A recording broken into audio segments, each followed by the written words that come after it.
Bonsoir à tous. Là, on va démarrer un webinaire consacré à deux régions, la région Grand Est et la région Occitanie. Et puis, comme invité, Renaud Nadjaï. Donc, je commence par Renaud, voilà, qui est président de l'URPS Île-de-France, qui a déjà fait un mandat avec la bannière USPO, qui se représente, qui repart pour les 5 prochaines années. Et donc, il vous expliquera bien, ce qu'il a réussi à faire. Vous allez voir comment une URPS gérée par l'USPO est managée et quel type de projet ils sont capables de mettre en route dans ce mandat de 5 ans, qui est un mandat court, mais qui est un mandat qui peut être efficace. Alors, Éric de Tupini, donc, qui est tête de liste USPO de la région Grand Est, et Bruno Julia, qui est tête de liste de la région Occitanie. Et donc, tous les deux vous parleront de ce qu'ils ont envie de faire dans leur région, ce qu'ils aimeraient, quel dossier ils aimeraient voir aboutir et la façon dont ils ont envie de gérer et d'animer l'équipe URPS pour en faire bénéficier tous les pharmaciens de leur région. Renaud, je ne sais pas qui c'est qui commence de vous trois. Est-ce que c'est toi qui fais la première présentation? Est-ce que c'est Eric ou Bruno? Moi, je vous passe la main. Je n'interviendrai qu'à la fin. Et puis, bien sûr, il y aura un moment pour dialoguer et vous pourrez poser toutes les questions que vous souhaitez, à la fois sur les URPS, sur les régions ou sur des sujets d'actualité.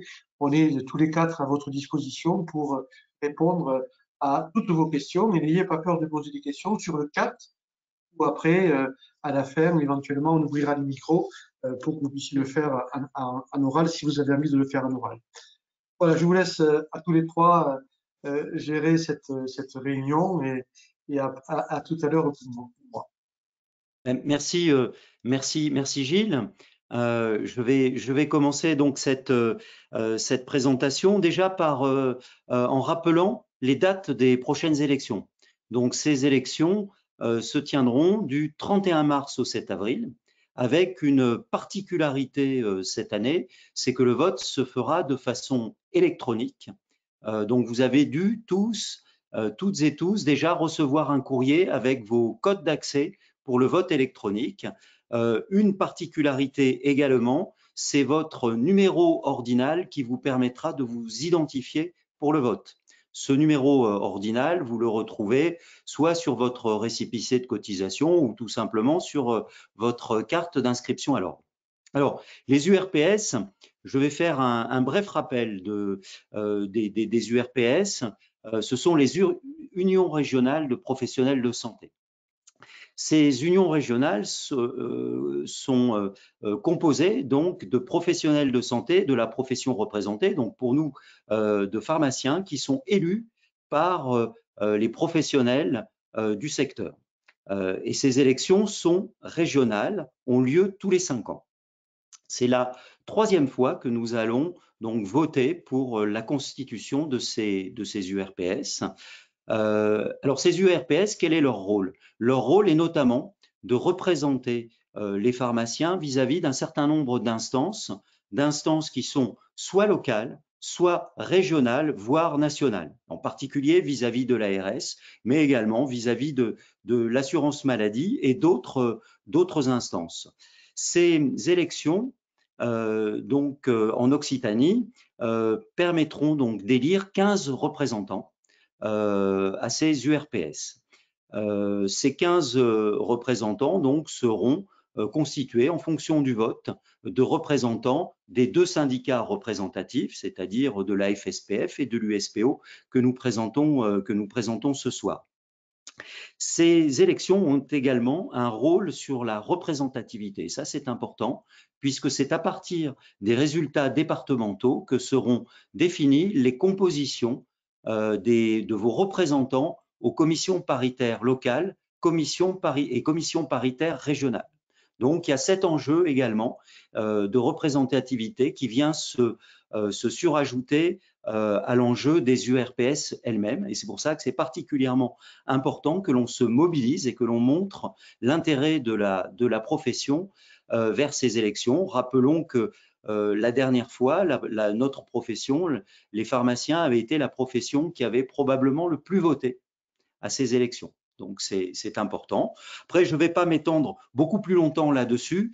Si vous souhaitez avoir des détails, nous avons sur nos sites web de l'USPO une vidéo qui explique le rôle de l'URPS. Vous pouvez y aller, vous tapez dans Google USPO Occitanie, USPO Grand Est, Île-de-France ou autre, et vous pourrez avoir accès à ces infos.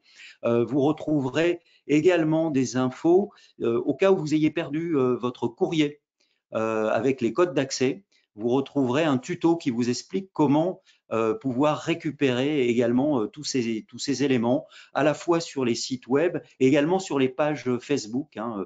Il y a des pages Facebook USPO Île-de-France, Occitanie, Grand Est, sur lesquelles vous retrouverez tous ces éléments d'information. Voilà un petit peu pour ces propos introductifs. Ensuite, je souhaitais embrayer déjà, puisque je ne l'ai pas fait, en vous souhaitant à toutes et à tous la bienvenue, en souhaitant également la bienvenue à mes colistiers sur la région Occitanie, puisque nous présentons une liste composée de 15 pharmaciens de la région, à peu près répartis de façon homogène dans les départements du territoire. Alors 15, c'est un chiffre qui nous parle en Occitanie, parce qu'on est une terre de rugby. Et 15, effectivement, c'est une équipe de rugby. Et c'est bien comme ça. C'est bien comme ça qu'on a l'intention de travailler sur ces 5 prochaines années. Le travail en équipe, c'est ce qui nous a réunis dans la constitution de l'équipe. Et c'est important que les 15 qui seront élus, alors j'espère que ce sera 15 USPO, mais il est probable qu'il y ait une répartition entre la FSPF et l'USPO. En tous les cas, pour nous, si nous sommes majoritaires, nous travaillerons réellement en équipe, sans distinction syndicale, avec tous ceux que vous aurez élus. Et ça, c'est un élément important parce que 15, pour animer une région, pour mettre en place des actions sur une région comme l'Occitanie, c'est pas trop. Hein, c'est pas trop. Et en rugby, on le sait, à la limite, le match, on peut le gagner à 14. On l'a vu samedi dernier, on l'a gagné à 14. Mais si on est 6 à jouer, là, on rentre pas sur le terrain. Et les 5 dernières années, c'est ce qu'on a fait. On n'est pas rentré sur le terrain et on n'a pas mis en place des actions à la hauteur des attentes des pharmaciens de la région. Et ça, c'est vraiment quelque chose qu'on souhaite changer cette fois-ci et mettre réellement des actions qui mettent en avant le rôle du pharmacien au service de ses patients pour améliorer la santé et le bien-être de ses patients. Ça, c'est quelque chose qui nous tient également vraiment à cœur. Et pour ça, on a élaboré un programme régional, et on va en développer un certain nombre d'axes. Le premier axe que je souhaite présenter ce soir, c'est faciliter la mise en œuvre, la réalisation des bilans partagés de médication. Et quand je parle de facilitation ou de simplification, le verbe simplifier, pour nous, ça n'est pas simplement un verbe sur une profession de foi. Ça doit se concrétiser par des actions. Et les actions qu'on souhaite mettre en œuvre pour faciliter ces bilans de médication, c'est les simplifier, les rendre moins chronophages pour les pharmaciens. Aujourd'hui, s'ils ne sont pas suffisamment mis en œuvre, c'est parce qu'un entretien, ça va prendre, allez, à minima pour ceux qui le font, qui sont un peu expérimentés dans le domaine, ça va prendre à minima 1 heure. Et beaucoup trouvent que c'est finalement un peu trop long. Et nous, on a l'intention de simplifier cela en utilisant notamment des outils de nouvelles technologies, en automatisant un certain nombre de phases, en particulier le recueil des données, automatiser le recueil des données dans les logiciels.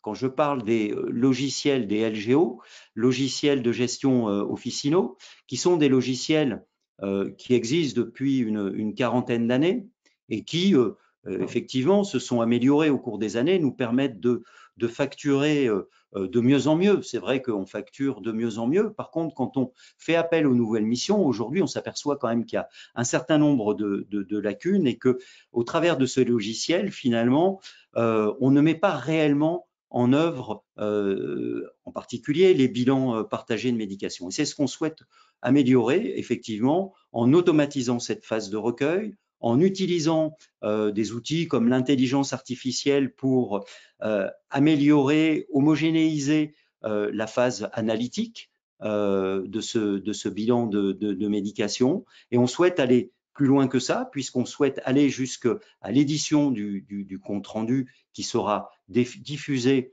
à la fois aux professionnels de santé, mais également aux patients, et également aller jusqu'au stade de la facturation.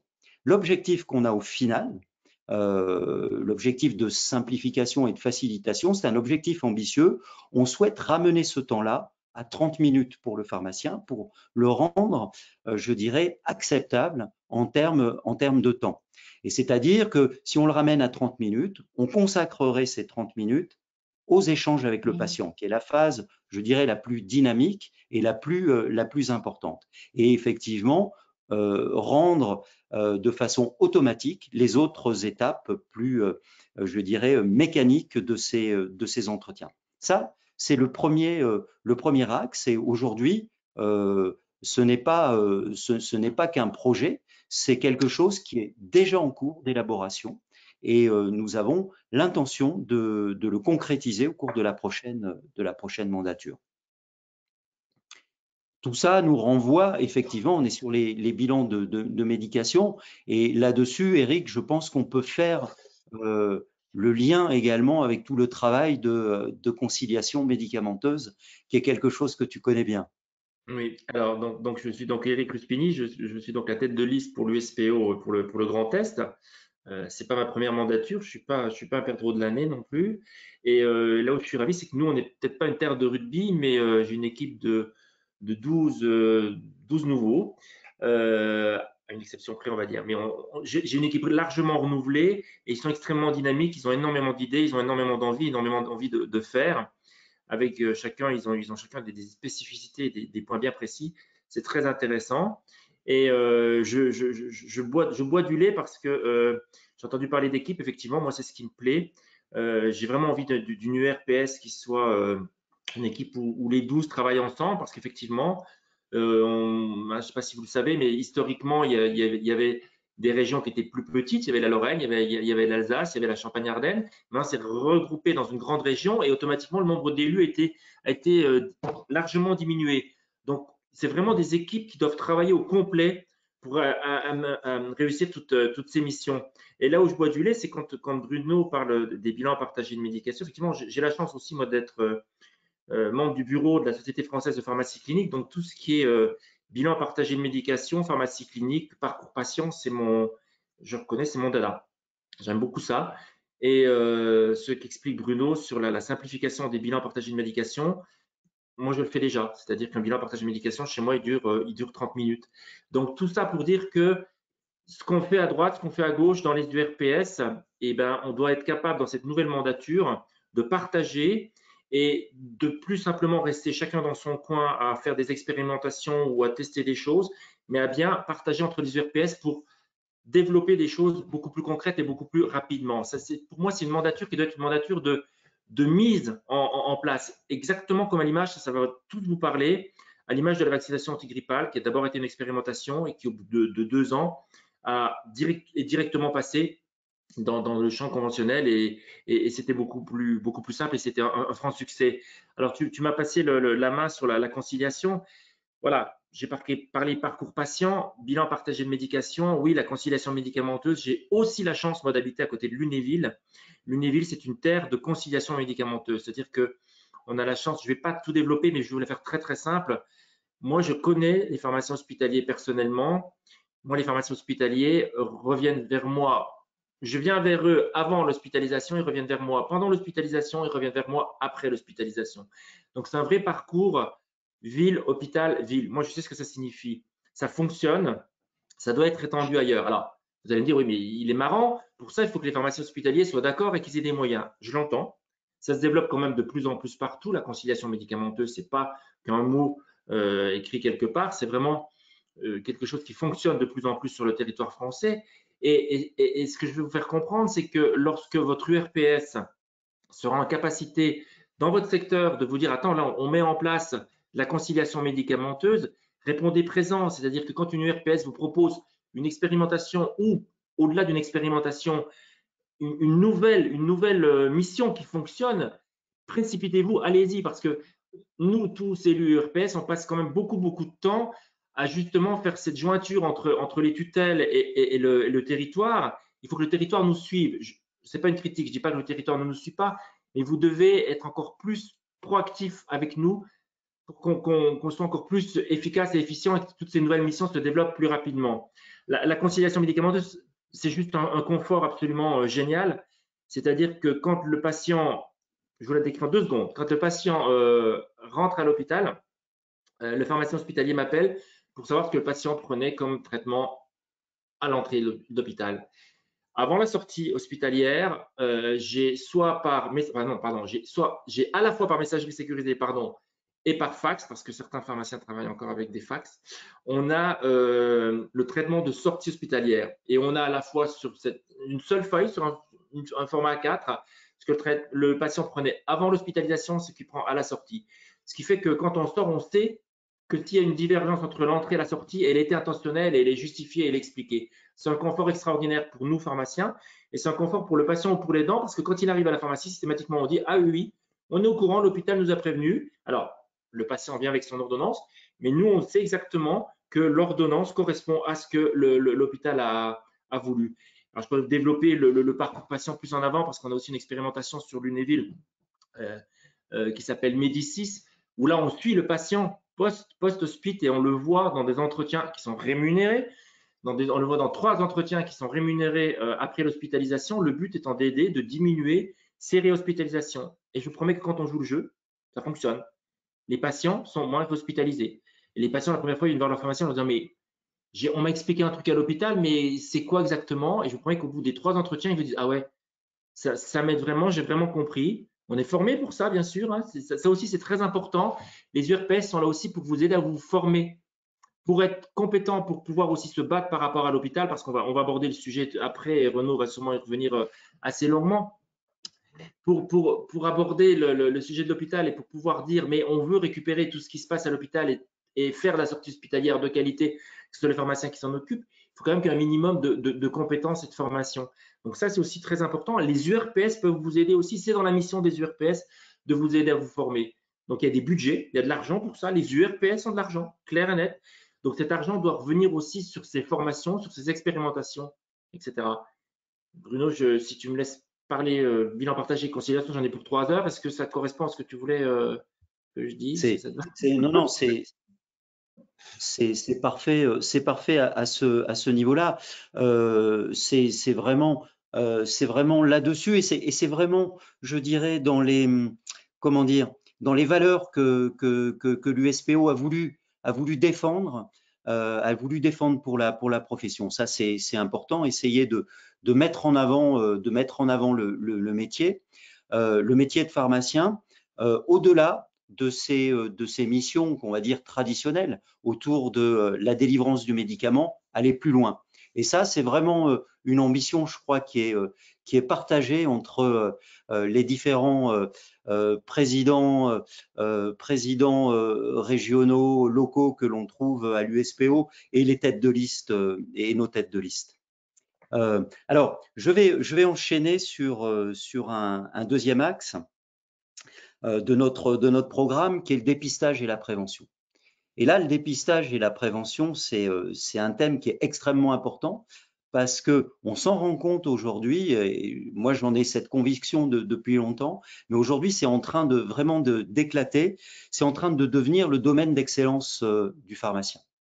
On a vu la réussite de la vaccination contre la grippe. 1 200 000 vaccinés la première semaine, c'est absolument considérable. On a vu la mobilisation des pharmaciens dans la mise en œuvre des tests antigéniques. Aujourd'hui, 80% de ces tests sont réalisés en officine. Et ça, c'était pas gagné d'avance. Quand l'USPO s'est engagé, quand Gilles nous a appelé, nous a dit « Attendez les gars, il faut y aller ». Bon, tout le monde n'était pas convaincu. Tout le monde se disait ça va pas être simple. C'est des choses qu'on ne sait pas faire. Aller mettre un écouvillon dans le nez de nos patients, on va mettre du virus partout. Honnêtement, c'était pas gagné d'avance et il fallait embarquer la profession là-dessus. Et aujourd'hui, alors je n'ai pas le chiffre exact du nombre de pharmacies qui réalisent des tests antigéniques, mais je pense qu'on est largement à plus de 10 000. Peut-être 12 000, j'avais entendu un chiffre de 12 000. 11 100. 11 100, merci Gilles. Voilà, et ça c'est une belle réussite. Et donc là-dessus, alors je reviens un peu sur le rugby, mais il faut transformer l'essai. Pour transformer cet essai, on a des idées d'une expérimentation qu'on a menée. On a fait un pilote à 3 officines autour de Toulouse, qui est d'utiliser le temps vaccinal, la vaccination de la grippe, pour aller dépister une pathologie qui est la BPCO. Donc, pendant qu'on vaccinait nos patients, on leur proposait un questionnaire. C'est le questionnaire de la GOLD, qui était une organisation internationale qui s'occupait de BPCO. Le questionnaire a été repris par l'HAS. 5 questions simples que l'on proposait à nos patients.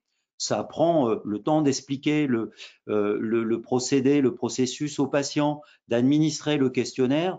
Ça rallonge le temps vaccinal de 5 à 7 minutes globalement. C'est pas très long. Le questionnaire est assez simple. À partir du moment où le patient a répondu positivement à 3 des 5 questions, il est potentiellement diagnosticable BPCO. Et donc, ce patient, il faut le réadresser soit vers un pneumologue, soit vers son médecin généraliste pour aller faire une exploration fonctionnelle, une EFR, qui est une mesure de souffle, pour aller poser un diagnostic de BPCO. Et alors, ce qui est tout à fait considérable dans ces pilotes, et c'était très reproductible, les résultats sur les 3 officines qui ont travaillé, c'est qu'on a réussi à remonter entre 22 et 25% de patients potentiellement diagnosticables par la BPCO. Sur une maladie qui aujourd'hui, tous les pneumologues nous le disent, qui est largement sous-diagnostiquée en France. Largement sous-diagnostiquée parce qu'aujourd'hui, vous avez un patient qui est essoufflé, la plupart du temps, on va aller chercher du côté du cœur, et très rarement, alors que le patient est fumeur, on va aller chercher du côté du poumon. Donc ça, c'est absolument intéressant parce que là, on peut tout à fait montrer l'effectivité du pharmacien dans ce domaine-là. Et bien entendu, ces 5 à 7 minutes, on les rémunère. On les rémunère dans le cadre expérimental, mais une fois qu'on est sorti du cadre expérimental, et l'objectif, c'est de faire rentrer ça dans notre exercice professionnel et d'en faire aussi une rémunération complémentaire. Alors, rémunération complémentaire. Je t'interromps 2 secondes. Tu as tout dit de la philosophie de l'USPO, de la philosophie des URPS USPO, c'est-à-dire que tu es déjà dans le pratico-pratique, tu es déjà dans du concret, dans des choses simples, dans des choses faciles à appliquer, dans des choses faciles à dupliquer, et pas dans de la réunionnité aiguë avec les URPS, etc. Et ça me plaît. Bruno, excuse-moi de t'avoir interrompu, mais il fallait que je te le dise, parce que c'est exactement ce qu'on veut. Et ce qu'on veut en inter-URPS, c'est ça, c'est du pratique, ça fonctionne, on développe, on y va, on déroule et go, quoi. Pardon, à toi. Oui, je crois aussi, Bruno et Eric, que la chance que l'on a aujourd'hui avec l'USPO. D'abord, l'USPO est une structure innovante et qui cherche en permanence d'aller au-delà des frontières de ce qui est permis. Tout le monde nous prend pour des fous. Et en particulier, on prend Gilles pour un fou, qu'il est, mais quand même un fou visionnaire, parce que je crois que sans cette vision de l'avenir, les tests antigéniques, vous en avez parlé, la vaccination, vous en avez parlé, le trop d'angine qui a été une expérimentation notamment en Île-de-France et qui est devenu maintenant un acte réel de lutte contre l'antibiorésistance et d'accompagnement et de sécurisation de notre conseil à nous, pharmaciens, ouvre le champ des possibles, notamment aussi sur les soins de premier recours, qui est un chantier absolument monstrueux et que Gilles défend, c'est un des seuls à défendre. Évidemment que je suis complètement partant autour de cette idée, tellement vrai que en Île-de-France, on a fait une enquête menée par une structure et cofinancée avec l'ARS Île-de-France autour de ce que le pharmacien peut et doit faire. Bruno a dit prévention et dépistage. Oui, prévention et dépistage, c'est la marque de fabrique du pharmacien et c'est sans aucun doute le pharmacien qui a le plus de possibilités à rentrer dans la prévention et le dépistage. Pourquoi? Un jour, je suis intervenu avec un médecin, un grand mamamouchi du syndicat des médecins, qui m'a dit le couple médecin-pharmacien voit 100% des patients. Et je l'ai rattrapé en lui disant non, on voit 200%. Parce que toi, tu vois tous les malades que je vois derrière, mais moi, je vois tous ceux qui ne sont pas encore malades et que je peux éventuellement dépister, diagnostiquer, accompagner et te les envoyer parce que c'est ça le parcours de soins. Et tout à l'heure, vous avez très joliment parlé du bilan de médication. Alors, dans le bilan de médication, Bruno, tu as une chose qui est absolument essentielle, c'est que les LGO, logiciels de gestion d'officine, doivent devenir des logiciels d'accompagnement du patient. Voilà. On devrait, et ça c'est l'engagement de l'USPO pour la prochaine mandature, de faire des logiciels de pharmaciens, des logiciels d'accompagnement du patient. Mais qu'on gère le tiers payant et la caisse, bah, heureusement, depuis 40 ans, tu l'as dit, heureusement qu'on sait le faire. Bon. Et maintenant, il faut qu'on invente cet avenir et que l'on puisse faciliter, parce que tu as parlé des bilans de médication, mais autour de ça, on a tous les entretiens, et notamment l'entretien avec la cancéro. L'observance est le numéro 1. Qui mieux que le pharmacien va suivre l'observance? Qui mieux que le pharmacien va identifier? Et d'ailleurs, là aussi, c'est l'USPO qui a été le fer de lance de la dispensation adaptée, de la lutte contre la iatrogénie. C'est-à-dire le bon médicament au bon moment à la bonne personne. Voilà. Et en bonne quantité. Ça sert à quoi que les grands-mères aient une armoire complète de Doliprane ou de Macrogol. Enfin bon, à un moment, il faut aussi que l'on soit, et c'est pour ça aussi un petit peu, mais Gilles, je crois qu'il reviendra tout à l'heure sur ce sujet, notamment économique, c'est qu'à un moment, on a mis un coin dans la porte et on dit, nous, on fait notre métier, on vous donne exactement ce dont vous avez besoin, et partout où il y a des économies, ben on reprend une partie de l'économie. C'est ça le bilan de la dispensation adaptée et le bon produit au bon moment à la bonne personne. C'est ça notre ADN réellement. En Île-de-France, d'ailleurs, autour du dépistage, on a fait plusieurs grandes, on en est à la 5e ou 6e édition autour du dépistage de diabète. C'est une maladie sourde qui apparaît, dont les effets apparaissent tardivement, on devient aveugle, on a le pied diabétique, etc. Et donc, il est trop tard pour emmener les gens. Alors que nous, on est en capacité avec notamment des périodes bien précises avec le test qui va bien et la glycémie capillaire, identifier des patients et les faire rentrer dans le parcours de soins. De la même manière, tu as parlé d'ailleurs, Bruno, de l'insuffisance cardiaque. C'est EPOF, œdème, poids, essoufflement et fatigue. Bah, ces 4 trucs, on les voit tous les jours dans nos patients quand ils arrivent. Donc, le champ des possibles est absolument monstrueux. Et aujourd'hui, entre le TROD, qui est peut-être une ouverture d'ailleurs de la prescription de l'antibiotique demain, hein, parce que finalement, une fois que le TROD est positif, excusez-moi, qu'est-ce qu'il fait le médecin? Il prescrit un antibiotique qu'on peut prescrire. Hein. Donc, allez, allons-y, soyons fous, mais aussi autour de la cystite, mais aussi d'ailleurs avec cette enquête que l'on a fait, 50% des cas identifiés de besoins d'accompagnement, c'est de la traumatologie. Et les kinésithérapeutes ont le droit aujourd'hui de prescrire une chevillère, une genouillère ou je ne sais trop quoi. Et pourquoi pas nous, après tout? Ils viennent nous demander conseil, quelle est la bonne chevillère? Mais par contre, nous, on n'a pas le droit de le prescrire. Et bien tout ça, c'est le métier du pharmacien que défend l'USPO avec ses valeurs, avec son dynamisme, avec son modernisme et avec aussi cette période qui est particulièrement opportune sans doute pour nous, c'est qu'il n'y a plus de temps de médecin.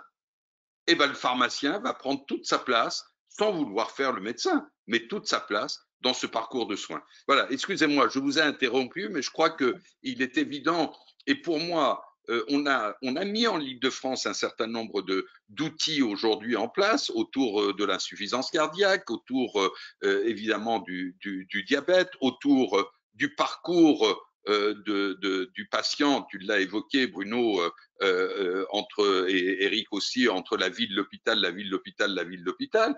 Parce que conciliation, très bien, mais qu'est-ce qu'on fait de la conciliation une fois qu'on est en ville? Parce que la vraie vie, c'est quand même la ville, hein.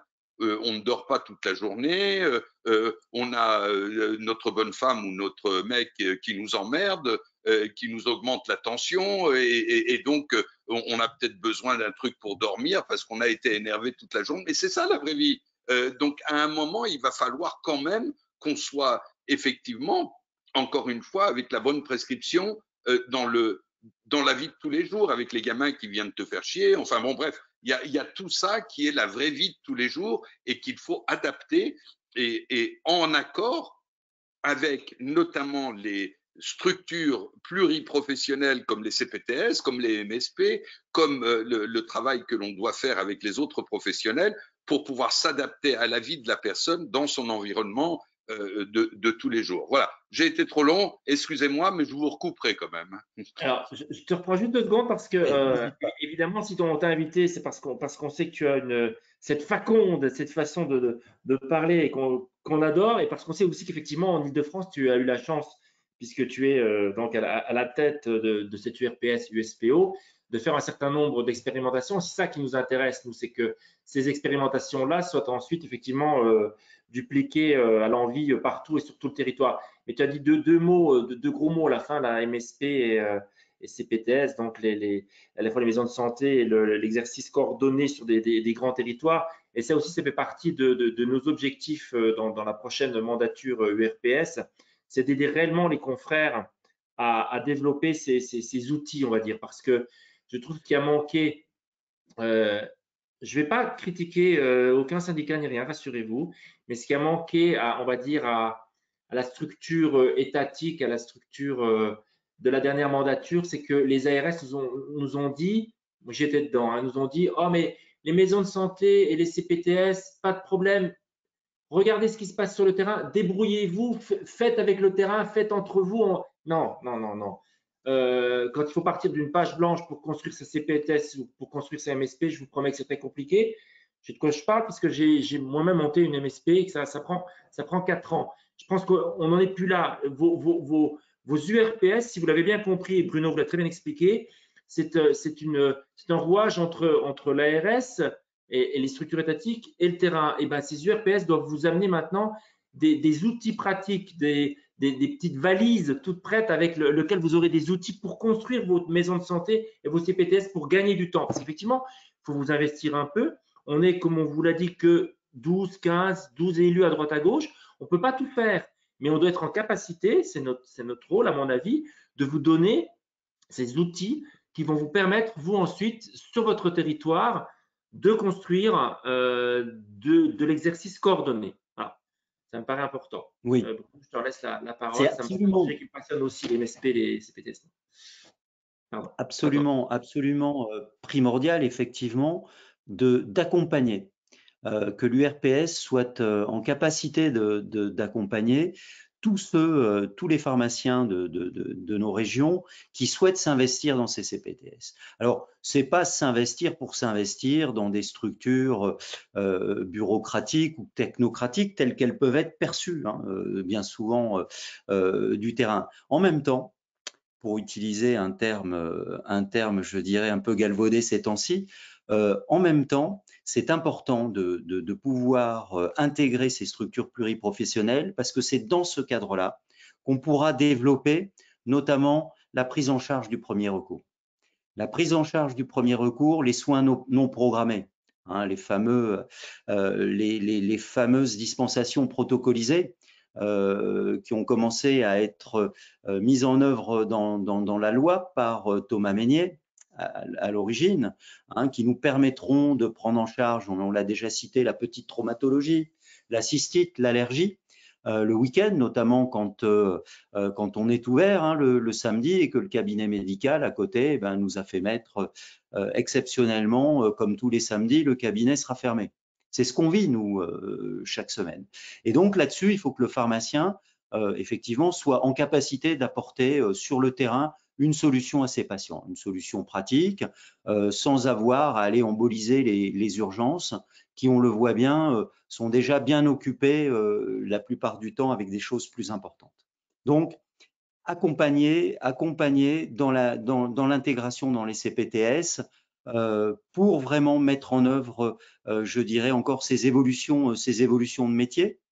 Ça, c'est un point, à mon avis, qui est absolument fondamental. Il y en a un autre. Tout à l'heure, je citais effectivement le dépistage de la BPCO et la rémunération de ces opérations.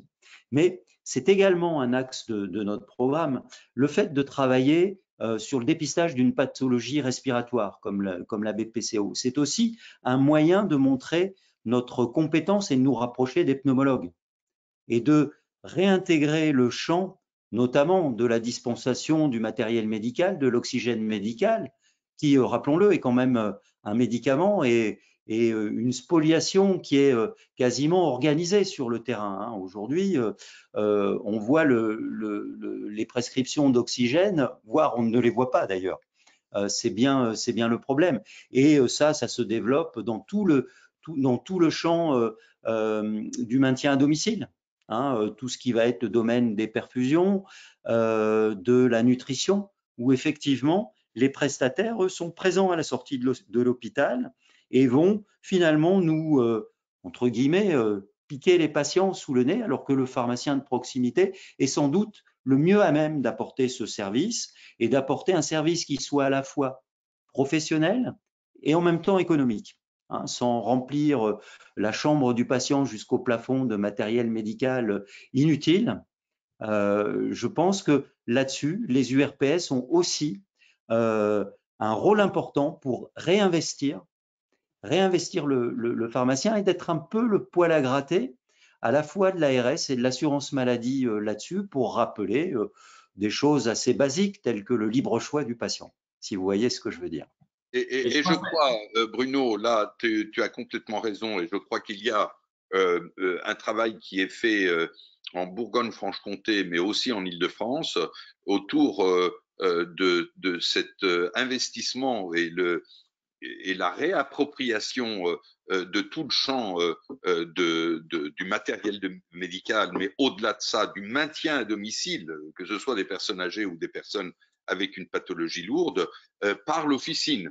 Qui est mieux placé, tu l'as dit, pour l'oxygène? C'est un médicament, et je peux vous dire qu'il y en a qui se font des poches pleines, pour être poli, voilà, là-dessus, mais aussi les pompes à insuline. Et d'ailleurs, on a des structures amies qui nous accompagnent et qui laissent le pharmacien dans l'adaptation des doses, dans l'utilisation et l'explication de ce genre de matériel au lit du patient. C'est la sortie du pharmacien du comptoir pour aller à domicile, non seulement pour faire de la dispensation à domicile, une histoire qu'on ne devrait pas toujours laisser à des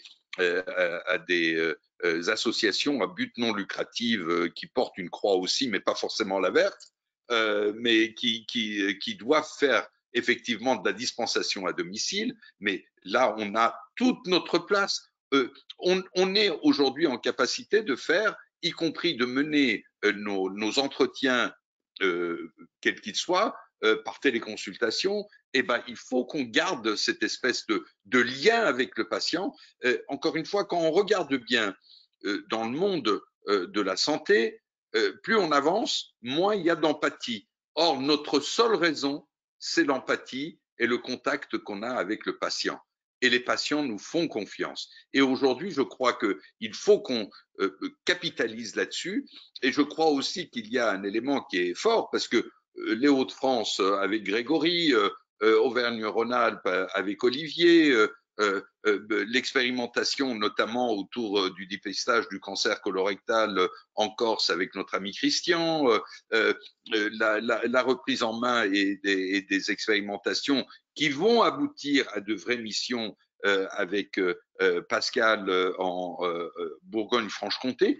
Tout ça, c'est des éléments, on les a écrits, les protocoles sont faits, les financements sont presque là avec les ARS, eh bien, on va mutualiser entre l'ensemble des URPS qui ont réellement travaillé et qui n'ont pas thésaurisé pendant X années à garder de l'argent, peut-être pour acheter un appartement ou un bien, le siège social. Enfin, on n'est pas là pour ça, quoi. Si on veut acheter un appartement, on se l'achète pour soi. On l'achète pas pour.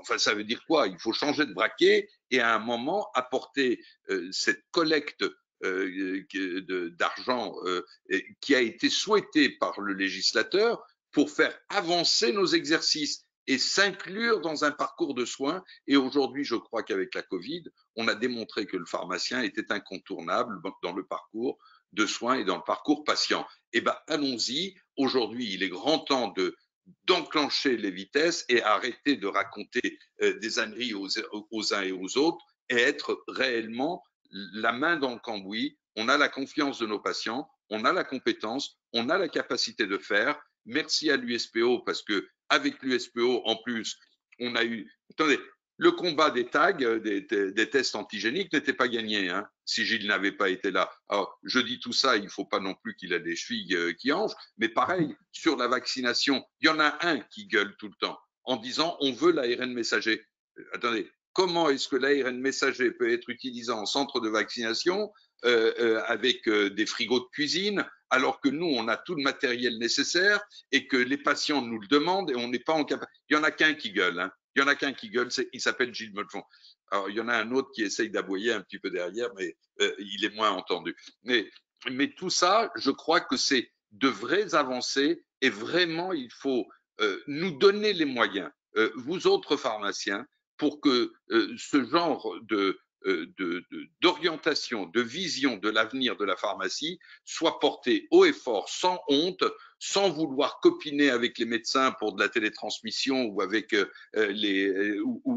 les prestataires pour leur louer une partie de nos locaux. Comme ça, nous, on n'en a pas, l'USPO de locaux, donc on ne peut pas les louer, on est tranquille. Donc, il faut qu'on sorte de là et il faut réellement que la défense professionnelle soit une vérité. Et merci Gilles, merci Eric, merci Bruno, parce qu'ensemble, on va porter la pharmacie là où elle doit être. Et alors, tu l'as dit, il nous reste pas beaucoup de temps. On va changer de braquet, ça me plaît bien aussi. Il y a un tout petit instant sur le parcours patient. Quand tu parles du parcours patient, je ne voudrais pas que les confrères qui sont derrière leur ordinateur là, soient complètement persuadés qu'on est là pour se dire on veut absolument récupérer tout, on veut manger dans la gamelle du médecin, on veut des pros-pharmaciens, des pros-infirmières et autres. Non, il faut voir aussi que les URPS travaillent aussi en interpro, avec les autres URPS, médecins, pharmaciens, kinés, etc. Et que l'interpro est quand même quelque chose de très, très important à nos yeux au niveau des URPS. Seulement, il faut toujours rappeler que le pharmacien, c'est le spécialiste du médicament. C'est aussi une des phrases de Gilles Bonnefond qu'on entend régulièrement, qu'il a dû se mettre sur le front plus d'une fois d'ailleurs. Le pharmacien est le spécialiste du médicament. Donc oui, l'oxygénothérapie, c'est un médicament. La dispensation à domicile, ça fait partie des prérogatives du pharmacien. L'infirmière, elle peut faire d'autres choses. Le médecin fait d'autres choses. On est complémentaires. On ne vient pas manger dans la gamelle du copain, mais on crée des parcours patients. Et dans ce parcours patient, toutes les professionnels de santé s'y retrouvent. Voilà, c'est comme ça aussi que moi, je vois les URPS. C'était compliqué. Dans d'autres mandatures, c'était compliqué parce que vous avez d'autres URPS qui ont un peu tendance à être comme ça. Je n'ai pas l'impression que ce soit la façon de travailler les pharmaciens, mais il faut qu'on le remonte, qu'on le redise encore. Voilà, c'est tout. Je voulais juste remettre les choses au clair. Bruno, on parle beaucoup. J'aime beaucoup ce côté, autour du feu, là, bien même si je n'ai pas de feu. Mais je ne sais pas combien de temps. Je crois qu'on a bien balayé le sujet, les programmes de l'USPO. Ceux qui auront écouté nos interventions, je pense, auront saisi la motivation qui est la nôtre. La motivation qui est la nôtre à nous investir dans ces URPS. Alors, on le fait tous déjà depuis des années, puisqu'on est tous les trois élus. Bon, Renaud, lui, est président de l'URPS Île-de-France et a déjà fait 2 mandats et toutes les actions qui ont été menées là-haut, comme on dit chez nous, je dirais, sont quand même largement connues et seront largement reprises. Nous, avec Eric, effectivement, on n'était pas majoritaire dans nos régions, ce qui ne nous empêche pas d'être extrêmement motivés et de croire effectivement en nos chances et d'avoir une ambition pour nos régions. Je pense que c'est vraiment ça sur les valeurs de l'USPO, le message, en tous les cas, que personnellement je voulais faire passer ce soir. Tout ça en s'appuyant sur le travail, je dirais, global de l'USPO. Et les 5 dernières années, il y a eu le travail dans les régions, il y a eu aussi le travail national qui a été fait.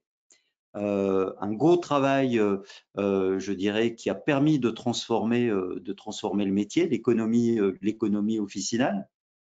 Et sur cette partie-là, à moins que Renaud, Eric, vous vouliez rajouter quelque chose sur la partie du programme, je pensais passer la parole à Gilles qui va nous développer la partie économique et les 5 dernières années sur l'économie de l'officine et l'impact que l'USPO a pu avoir dans ce domaine. Merci à tous les trois.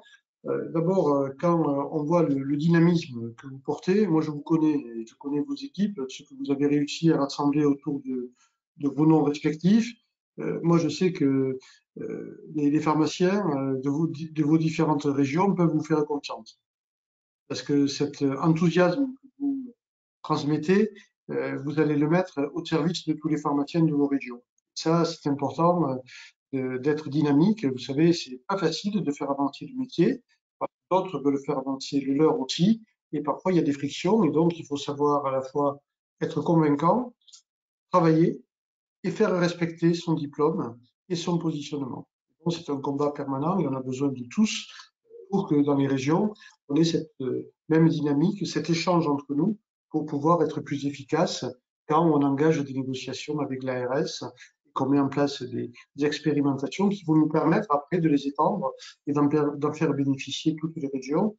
Ce qui a été fait avec Renaud sur les tests antigéniques, on va se servir de ce que tu as fait sur le dépistage du diabète, c'est ce qui a été fait pour la vaccination, bien évidemment, ce qu'on a fait sur le dépistage du cancer colorectal en Corse. Et il y a aussi ce qu'a évoqué Bruno, c'est-à-dire le dépistage à la fois BPCO, dépistage du risque cardiovasculaire. Voilà, on a tous ces chantiers devant nous et que nous pouvons aujourd'hui développer dans nos régions, faire progresser notre métier en faisant confiance à ceux qui sont présents, même s'il y en a un qui vient de disparaître, mais il va revenir, il a dû couper sa caméra. Donc, très rapidement, mais quand on le flatte, il est toujours comme ça, donc il préfère se cacher, c'est normal. Sur l'évolution du métier, l'USPO a consulté l'ensemble des pharmaciens et on a eu un message qui était très clair, et ce message c'était il faut changer le mode de rémunération en se détachant des prix et des volumes. Très bien. Une fois qu'on a dit ça et qu'on est sûr que la profession veut cette orientation, il faut le construire. Et dans la façon de le construire, c'était bien évidemment d'aller chercher de l'argent, parce que si on ne met pas d'argent quand on fait une réforme, eh bien, on déshabille Pierre pour habiller Paul, ça n'a pas beaucoup d'intérêt. Et au-delà d'aller chercher de l'argent, il faut le répartir. Être sûr que l'ensemble des pharmacies, quel que soit le territoire, quelle que soit leur taille, puissent bénéficier de cette réforme et avoir des marges et des rémunérations supplémentaires. Et c'est ce que nous avons fait. En 3 ans, hein, c'est court. 2018, 2019, 2020. Donc, on a baissé la marge commerciale. Quand on dit ça aux pharmaciens, en général, ça réagit. Mais il faut, tu veux baisser la marge commerciale. Mais attends, c'est quoi? Oui, on veut baisser la marge commerciale, mais le remplacer avec des honoraires. Ils sont indépendants des baisses de prix. Neutres par rapport aux baisses de prix. Et on a réussi, puisque cette année, au lieu d'avoir 250 millions de baisse de prix qui impactent notre marge, eh bien, ça s'est réduit à 60 millions. Donc ça, c'est l'effet direct de la transformation. Et ensuite, on met des honoraires supplémentaires. On a bien équilibré entre l'âge entre l'honoraire d'acte de dispensation et l'honoraire pour médicaments spécifiques pour que ça irradie dans toutes les pharmacies et que ça bénéficie à tous les pharmaciens. Et quand on dit zéro perdant, c'est zéro perdant. Il y avait en 2019, on ne sait pas encore en 2020, une centaine de pharmacies qui, à cause de la modification du mode de rémunération, étaient en négatif. Donc ceux-là, on les a rattrapés à l'euro près pour qu'ils soient à zéro. Et donc, c'est un vrai contrat qui a été tenu par l'USPO et tenu par à la fois le ministère et à la fois l'assurance maladie. Et donc, on va continuer dans cette voie. Parce que les 5 prochaines années, il faut aller encore chercher de la rémunération supplémentaire et trouver d'autres pistes nous permettant de progresser et de ne pas subir des baisses comme ça a été fait auparavant. Donc, dans la stratégie de la rémunération, au-delà des honoraires, c'est de mettre en place de nouvelles interventions pharmaceutiques et de les rémunérer. Nous avons commencé par la dispensation adaptée. Alors, on n'a pas entendu, ah, c'est affreux, ce truc, comment c'est pas possible, 10 centimes. 10 centimes, c'est un code traceur. Comme l'a expliqué Renaud tout à l'heure, la stratégie, c'est quoi? C'est de montrer que le pharmacien, il est orienté patient, bon usage du médicament, lutte contre les hétérogènes. Et qu'il n'est pas un pousseur de boîte. Plus je pousse de boîte, plus je gagne de l'argent. Ça, c'est une impasse. Donc, il faut être beaucoup plus prospectif et aller sur des choses qui montrent que le pharmacien, quand il est spécialiste du médicament, il est aussi spécialiste du bon usage du médicament. Sinon, s'il pousse les boîtes, c'est Amazon qui arrive. Hein. C'est de la mécanique derrière. Donc, ça Exactement. Ah, ça, c'est. Alors là, 200% d'accord. Pardon, Gilles. Donc, quand on a fait ça, eh bien, on a commencé à mettre le mot intervention pharmaceutique dans la convention pharmaceutique. Et on a commencé à rémunérer pour ne pas dispenser. C'est original comme démarche. Je ne dispense pas, mais je suis payé quand même. Et donc, c'est pas que 10 centimes. Hein. C'est après une redistribution des économies, 55% pour l'assurance maladie, 45% pour les pharmaciens. On ouvrira le calcul au mois de juillet, après un an de mise en place de la dispensation adaptée. Il faut dire qu'au-delà de la mécanique, l'impact que ça a eu sur les pouvoirs publics, les politiques, les autres professionnels de santé, mais je peux vous dire que ça les a menés à revoir le pharmacien d'une autre manière. Ah, Renaud, t'es revenu, on était inquiets. On était en train de dire du bien de toi et tout d'un coup tu disparais. Alors, on n'était pas rassurés du tout. Sur l'autre point qui est parce que important. je rougis en général dans ces cas-là. Oui, c'est exactement ce que j'ai dit. Comme tu es coquet, tu voulais pas qu'on te voit en train de rougir. L'autre point sur au-delà de l'économie, donc 400 millions, 900 millions de différentiel par rapport à l'ancienne marge. Alors, ne vous laissez pas abuser par des gens qui racontent que c'est pas vrai, que les chiffres sont bidons.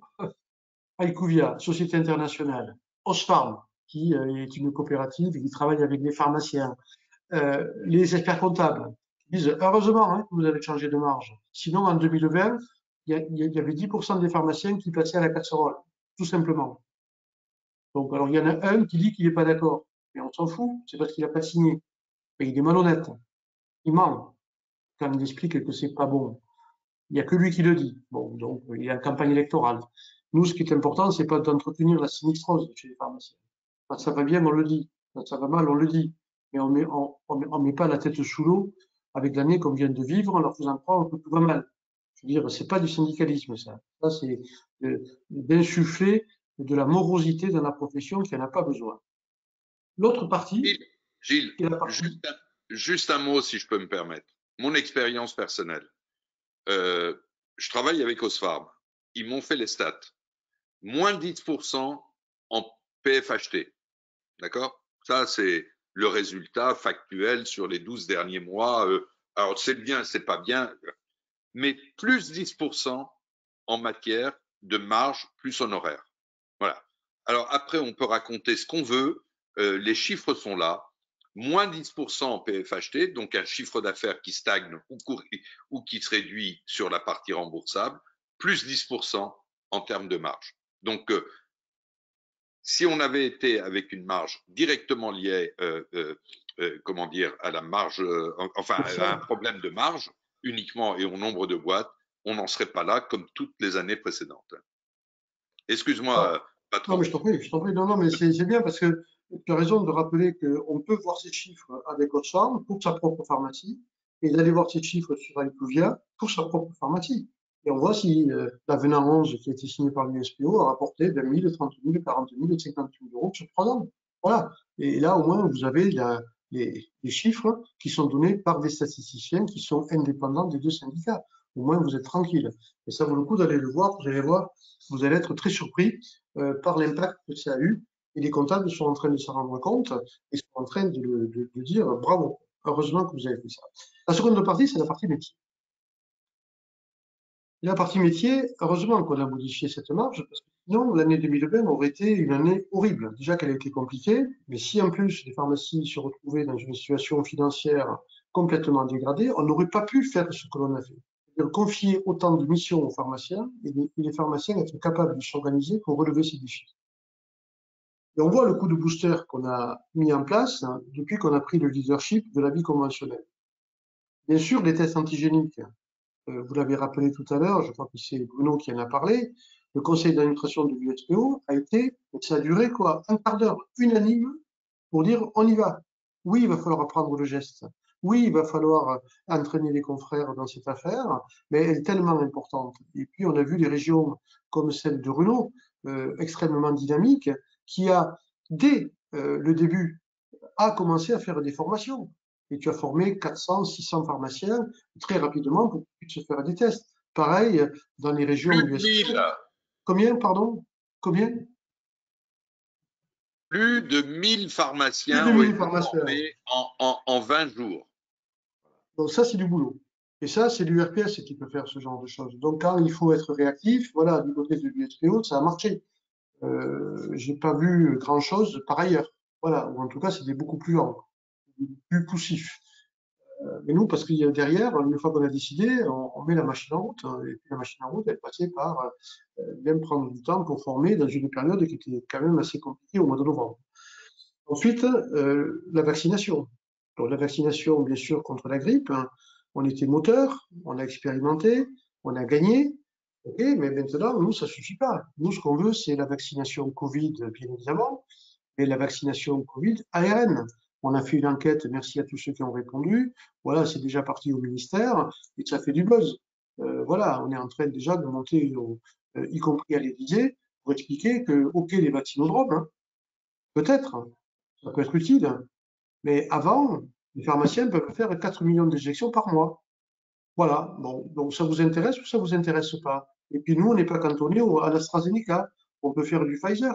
Il suffit qu'on puisse transporter ces vaccins qui vont pouvoir être transportés maintenant à moins 20 degrés par les grossistes répartiteurs et on est capable d'injecter par semaine 1 million de doses sans aucun problème. Donc 4 millions, 5 millions par les pharmaciens, ça commence à faire du bruit. Et puis nous, on ne monopolise pas le Stade de France, le Stade Vélodrome, tel Palais des Sports, etc. Hein, et on fait ça dans la pharmacie, tranquillement, avec les patients. Moi, j'en ai injecté 23 aujourd'hui. Les patients ravis. Ça y est, les 2 flacons, ils sont déjà pliés. L'affaire est terminée. Moi, j'ai plus de doses dans mon frigo. Voilà, j'ai fait le boulot. Je peux faire les doses dans les bras de mes patients que dans les frigos en train d'attendre l'organisation, comme le font certains. Voilà, certains médecins. Voilà, alors ils râlent quand je dis ça, mais c'est la vérité. Quand même, 600 000 doses dans la nature, ça commence à bien faire, quoi. Voilà, alors que tout le monde peur pour avoir des doses et que les patients mettent des listes d'attente dans les pharmacies. Voilà. Et on veut aller plus loin. On veut vacciner tout le calendrier vaccinal à partir de l'adolescent. Parce que si on veut gagner contre l'HPV, éviter la résurgence de la rougeole, éviter la résurgence de d'autres pathologies, eh bien, on peut aussi contribuer, on ne fera pas tout, hein, mais on peut apporter notre pierre à faire que la prévention soit mieux développée en France. Et tous les dépistages. Parce que c'est le test antigénique, bien évidemment, c'est le TROD, et demain, c'est le dépistage du cancer colorectal, et puis ce qu'on a dit tout à l'heure, sur le risque cardiovasculaire, respiratoire, les appareils à pression positive continue, dépister l'apnée du sommeil, etc. Ben oui, on peut faire. Bien sûr qu'on peut faire. Les patients qui viennent chez nous, on peut les attraper. Et même sur cette stratégie, c'est aussi le sevrage tabagique. Le sevrage tabagique, on peut bien évidemment faire les tests nécessaires, et puis délivrer et facturer à l'assurance maladie en étant initiateur du traitement les patchs ou les gommes et derrière faire de l'entretien motivationnel. Parce qu'on sait que si c'est accompagné, pendant 6 mois, on améliore la prise en charge et la réussite d'un démarrage de sevrage tabagique qui va faire et qui n'est jamais simple. Alors parfois, on ne fera pas tout. Là non plus. On pourra envoyer chez le médecin, le dictologue quand ça se passe pas bien. On pourra envoyer chez le psychologue quand c'est nécessaire. Mais au moins, quand quelqu'un veut arrêter de fumer et qu'il va à la pharmacie, on ne rate pas l'occasion de gagner la partie et de l'embarquer dans une démarche positive de sevrage et d'arrêt du tabac. Alors que s'il faut qu'il aille chercher une prescription, on sait que à 90% des cas, on a tout simplement perdu. Donc, accompagnement des patients chroniques, ça c'est une évidence, c'est-à-dire ça va bien sûr sur les entretiens, même s'ils ont été à un certain moment critiqués, on dit oui, on n'a pas le temps, etc. On est dans une stratégie avec les URPS sur l'aide, l'accompagnement au changement. Comment on fait pour faire l'analyse de son entreprise et comment je peux relever les défis que l'on me confie pour pouvoir demain, eh bien, faire que mon entreprise réponde aux entretiens, au suivi des patients, etc. Et ça, c'est le travail que l'on doit faire au niveau des URPS pour pouvoir justement aider toutes les pharmacies, quelle que soit leur structure, leur taille, pour essayer de s'organiser en faisant tout simplement ce que font toutes les entreprises dans tous les secteurs d'activité, c'est être capable de faire une analyse, de donner des clés pour pouvoir être dans le même rythme que l'ensemble de la profession. Et être même, je dirais, dans le peloton de tête, c'est des choses que l'on doit confier aux URPS. Et nous, on a déjà travaillé sur ce dossier depuis pratiquement 1 an et demi. Et si on est élu dans vos régions, on va le mettre à votre disposition. Sur l'autre axe qui est important également, vous l'avez évoqué, c'est la médication officinale, c'est le parcours de soins officinal. Et vous avez vu que ça y est, on fait bouger les choses. Ça fait 5 ans que l'USPO dit que quand un patient vient à l'officine pour une pathologie qui ne nécessite pas une consultation médicale, on le prend en charge, on le conseille, mais il faut que ce conseil soit rémunéré par les complémentaires santé.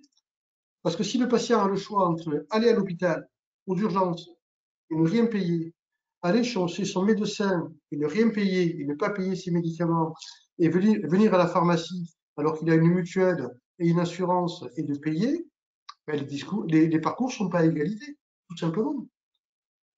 Alors, ça ne veut pas dire que les mutuelles vont nous imposer des prix et veulent nous imposer des choix de marque.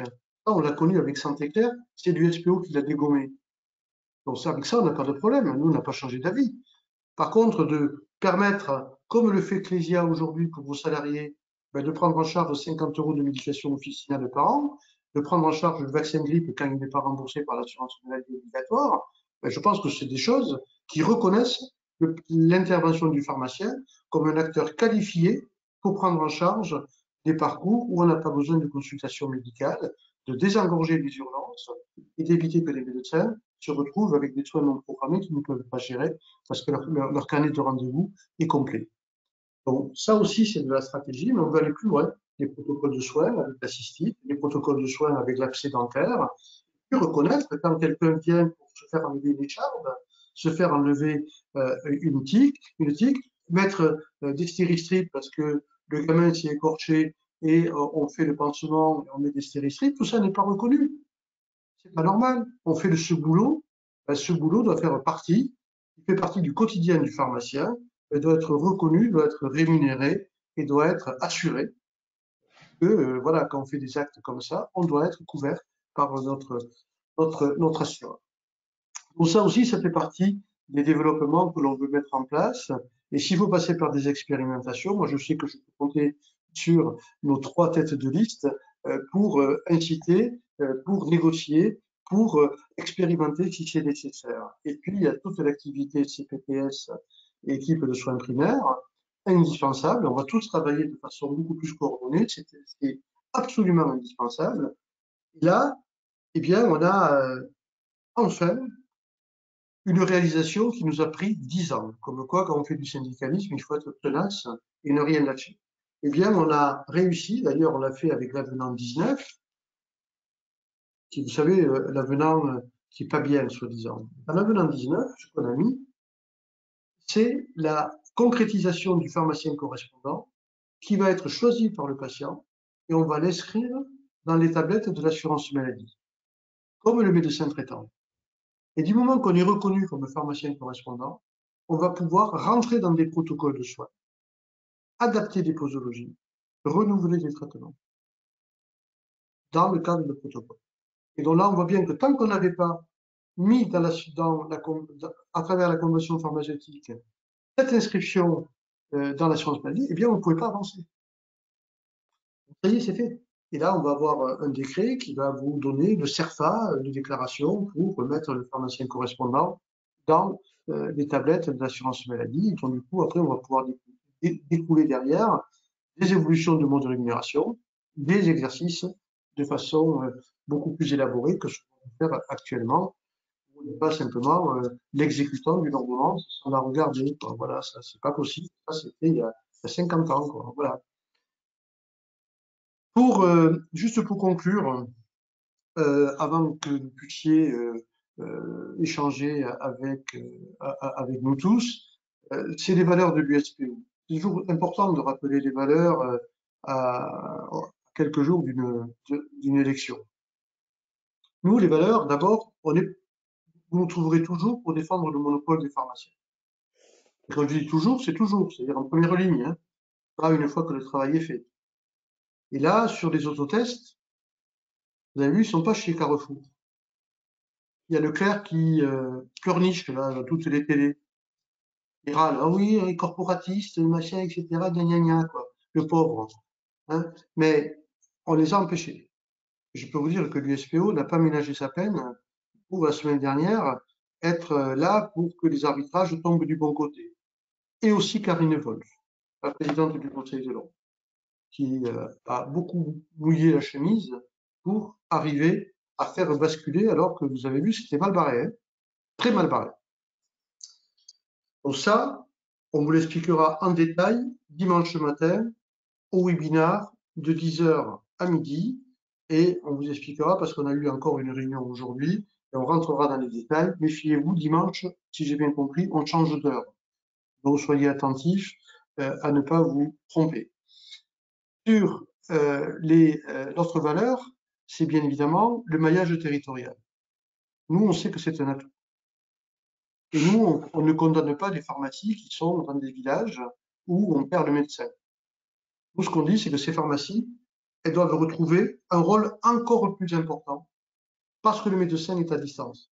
Et donc, on doit confier à ce pharmacien encore plus de prérogatives, notamment le pharmacien correspondant, justement les soins non programmés, pour permettre d'apporter le service à la population qui est dans ce village et qui en plus n'a pas de médecin. Donc, vous voyez, nous, on est exactement sur l'inverse. On ne veut pas subir, on anticipe et on donne les moyens à ces pharmacies de se développer, de continuer, bien sûr, à exercer dans les villages, là où il y a des habitants, et souvent d'ailleurs avec une population qui vieillit, donc il y a encore plus besoin de soins. La troisième valeur, c'est pas d'ouverture du capital. Ça, on n'en veut pas. On s'est battu à l'époque contre Emmanuel Macron quand il était ministre de l'économie. On nous a trouvés là aussi en première ligne. Alors, on nous menaçait en disant si vous manifestez, vous allez voir ce que vous allez voir. Eh bien, on a manifesté et on a changé le cours de l'histoire qui, pour certains, était inéluctable. Eh bien, pour les SPO, il n'y a rien d'inéluctable. Les combats que l'on ne mène pas, c'est sûr qu'on les perd. Ça, c'est sûr. Donc, nous, on a mené ce combat et on l'a gagné. Je ne comprends pas comment la FSPF peut se lier à l'ex-UNEPF, qui a été battu par voie démocratique par les pharmaciens qui l'ont éliminé de la scène syndicale parce qu'elle était favorable à l'ouverture du capital. Donc comment, quand on n'a pas les mêmes idées, on peut être sur les mêmes listes? Je ne comprends pas. Si, je comprends très bien. C'est que même quand on n'a pas les mêmes idées, il faut à tout prix aller chercher des voix. Et donc on est prêt à faire n'importe quoi et à n'avoir plus de lisibilité. Donc ça, c'est de la politique. C'est de la politique politicienne. C'est pas du syndicalisme. Quand on fait du syndicalisme, on est devant des confrères, on est pharmacien, on explique ce qu'on aimerait faire, on voit si les idées sont partagées. Si elles sont partagées, on les porte, on les défend. On est des porteurs d'idées, pas des porteurs d'alliances de partis politiques. Ça, c'est pour un autre monde. Et donc, cette alliance entre la FSPF et le NPF contre nature, elle n'est pas bonne à deux titres. D'abord, c'est qu'elle est illisible. Et la seconde, c'est qu'on redonne de la possibilité de retenir le discours qui était tenu il y a 5 ans en disant l'ouverture du capital. Et ça, c'est pas bon du tout. En tout cas, pour ceux qui sont contre l'ouverture du capital. Alors, ça m'a assez amusé parce que j'ai vu le nouveau président du NPF faire une démonstration. Alors là, c'était un grand moment je dirais, d'équilibriste. Il explique qu'effectivement, il y a 5 ans, il était pour l'ouverture du capital. Et qu'à l'époque, c'était normal. Parce qu'on était dans une telle impasse économique que la solution que eux, l'UNPF, avait trouvée, c'était d'ouvrir le capital pour qu'on puisse nous sauver. Mais maintenant que l'économie va mieux, ben, il a changé d'avis, il est contre l'ouverture du capital. Je n'en attendais pas moins. Le président de l'UNPF dit que l'économie va mieux. Je croyais que ça allait mal pour certains. Donc, merci, quoi. Merci du cadeau, quoi. On n'en attendait pas moins, quoi. Bon, c'est sympa. Mais en fait, ça veut dire que d'un côté, il n'a pas d'idée, c'est-à-dire il est prêt à l'ouverture du capital quand ça va mal, ou il décide de trouver des solutions pour que ça aille mieux. Et puis, il reconnaît lui-même que ça va mieux. Bon, ben, merci. Peut-être qu'il est plus allié avec l'USPO qu'avec l'UNPF à travers ses propos. Donc, merci, Monsieur le Président de l'UNPF, d'avoir eu un moment de lucidité. La dernière valeur, enfin, l'autre valeur, c'est la pugnacité. On ne lâche jamais rien. Jamais. Jamais. On se bagarre sans arrêt, sans arrêt. Et la dernière valeur, c'est la solidarité. Et oui, quand ça va mal, eh bien, le rôle d'un syndicat, c'est d'aider tous les pharmaciens. Pas uniquement les pharmaciens qui sont adhérents au syndicat. Et toute l'année 2020, donc il y a un an, au mois de mars l'année dernière, on ne s'est pas posé la question, c'est pendant 10 minutes. Hein. On a dit, ça va aller mal, il faut qu'on aide les pharmaciens, ça va être une année extrêmement compliquée, il va se passer plein de choses. Donc nous, notre rôle, c'est de soutenir, d'aider, d'être solidaire avec tous les pharmaciens. Donc on a fait les webinaires du dimanche qu'on continue, qu'on continuera après les élections. On a fait, bien sûr, les sites internet ouverts à tout le monde. On a également la foire aux questions, toutes les circulaires que vous avez reçues par fax, par mail, tout ça pour vous aider, et uniquement pour vous aider. Et j'espère que ça a servi. En tout cas, moi, en conclusion, je suis très fier de cette profession parce que quand on a été capable de passer toutes les difficultés et de relever tous les défis qu'on a connus en 2020, et que vous avez été capables tous de répondre au présent, même quand c'était compliqué, même quand c'était difficile, parfois avec des messages contradictoires, d'avoir cette résilience et de faire le job parce que votre seul objectif c'était d'aider les patients, eh bien moi je vous dis merci. Ne pas savoir l'énergie que ça nous donne à tous de défendre cette profession parce qu'elle mérite bien. Est-ce qu'il y a des questions? Merci à toi. Parfait.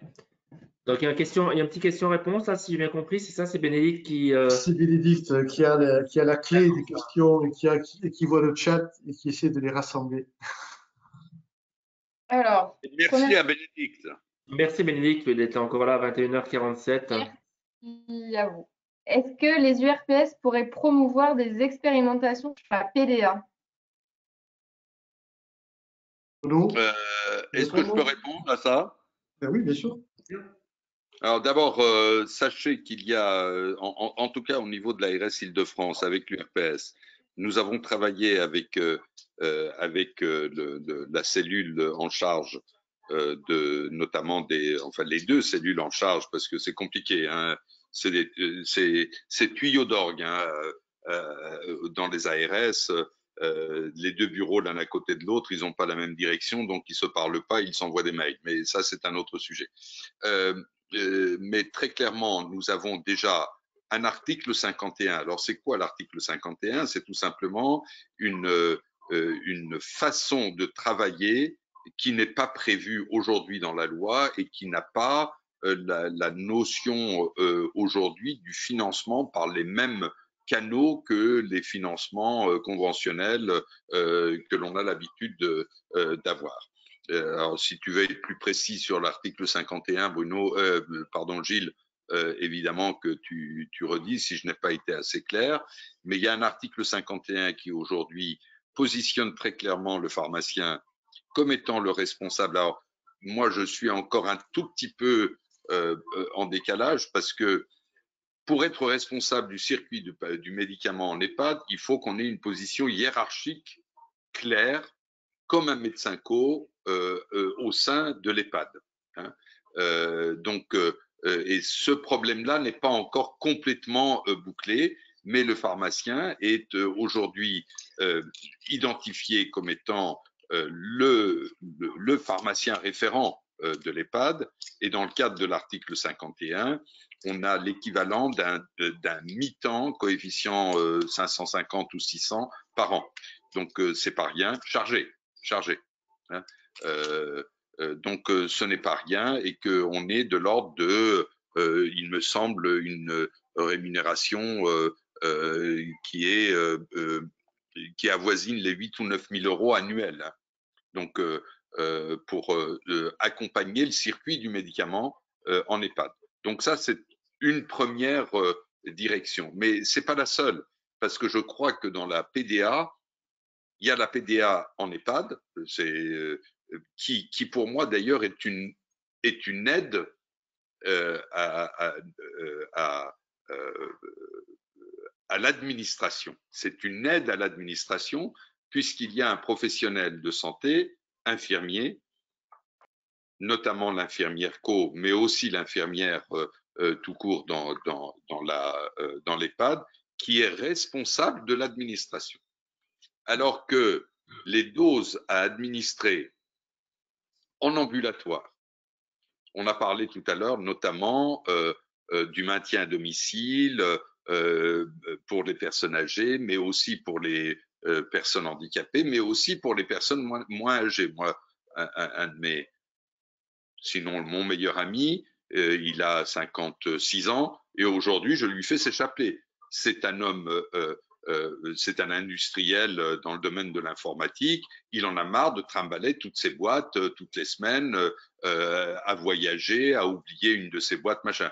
Il a son chapelet, il est ravi, et il y a d'autres personnes encore mieux placées que lui qui profitent aussi de ce service. Donc, je crois qu'aujourd'hui, très clairement, pour améliorer l'observance et éviter la iatrogénie, la préparation des doses à administrer, là, c'est-à-dire dans le prolongement de la dispensation, est une véritable opportunité pour améliorer l'observance et diminuer la iatrogénie.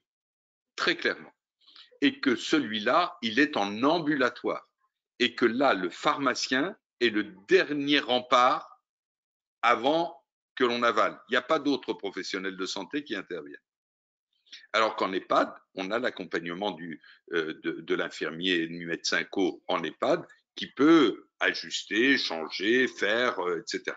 Donc, je crois qu'il y a les deux sujets et que le sujet de la PDA en ambulatoire est un vrai sujet sur lequel ça fait combien, Gilles, 6 ans qu'on travaille, qu'on a évalué, on l'a évalué à 1 euro par jour, il me semble. Alors, juste pour compléter, notre ami Pascal Louis, qui préside l'URPS du Golfe-Franche-Comté, a fait une expérimentation lui aussi en ambulatoire, montrant, avec un accord avec les infirmiers, puisqu'on sait que là, on se chevauche un petit peu sur l'activité, justement avec l'ARS, de voir comment on pouvait coordonner ça et répondre aux besoins des patients. Et c'est le prolongement, en fin de compte, du bilan de médication. Parce que quand vous faites un bilan de médication, vous apercevez que le patient n'est pas observant. Il faut lui apporter des solutions. Et la solution, c'est justement la préparation des doses administrées. Alors, qu'est-ce qu'il manque aujourd'hui? Nous, ça fait 5 ans qu'on pleure auprès du directeur de l'assurance maladie pour le mettre dans la convention. Alors, on l'a écrit. On l'a écrit en disant si ça fait partie des sujets que l'on va faire. OK. Maintenant, qu'est-ce qui manque? Il manque les bonne pratique.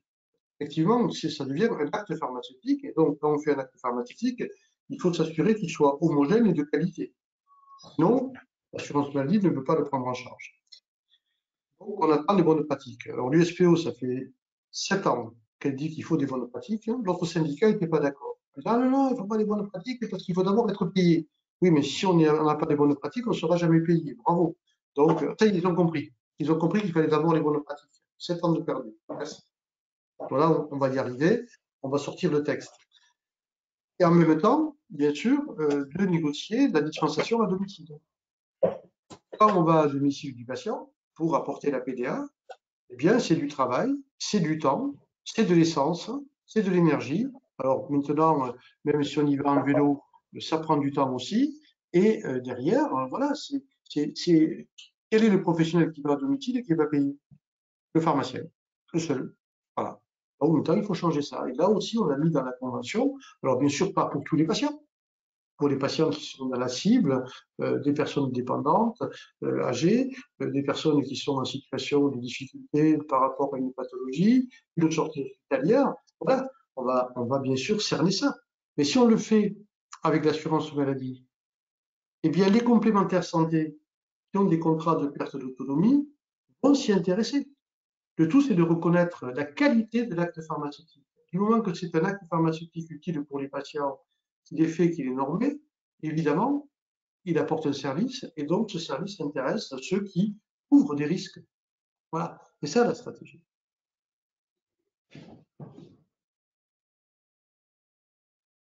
Alors, Bénédicte. Alors, j'ai fait beaucoup de livraisons à domicile pendant le confinement. Est-ce que vous pensez que ce sera rémunéré? Alors là, attends, je vais prendre la parole là, moi.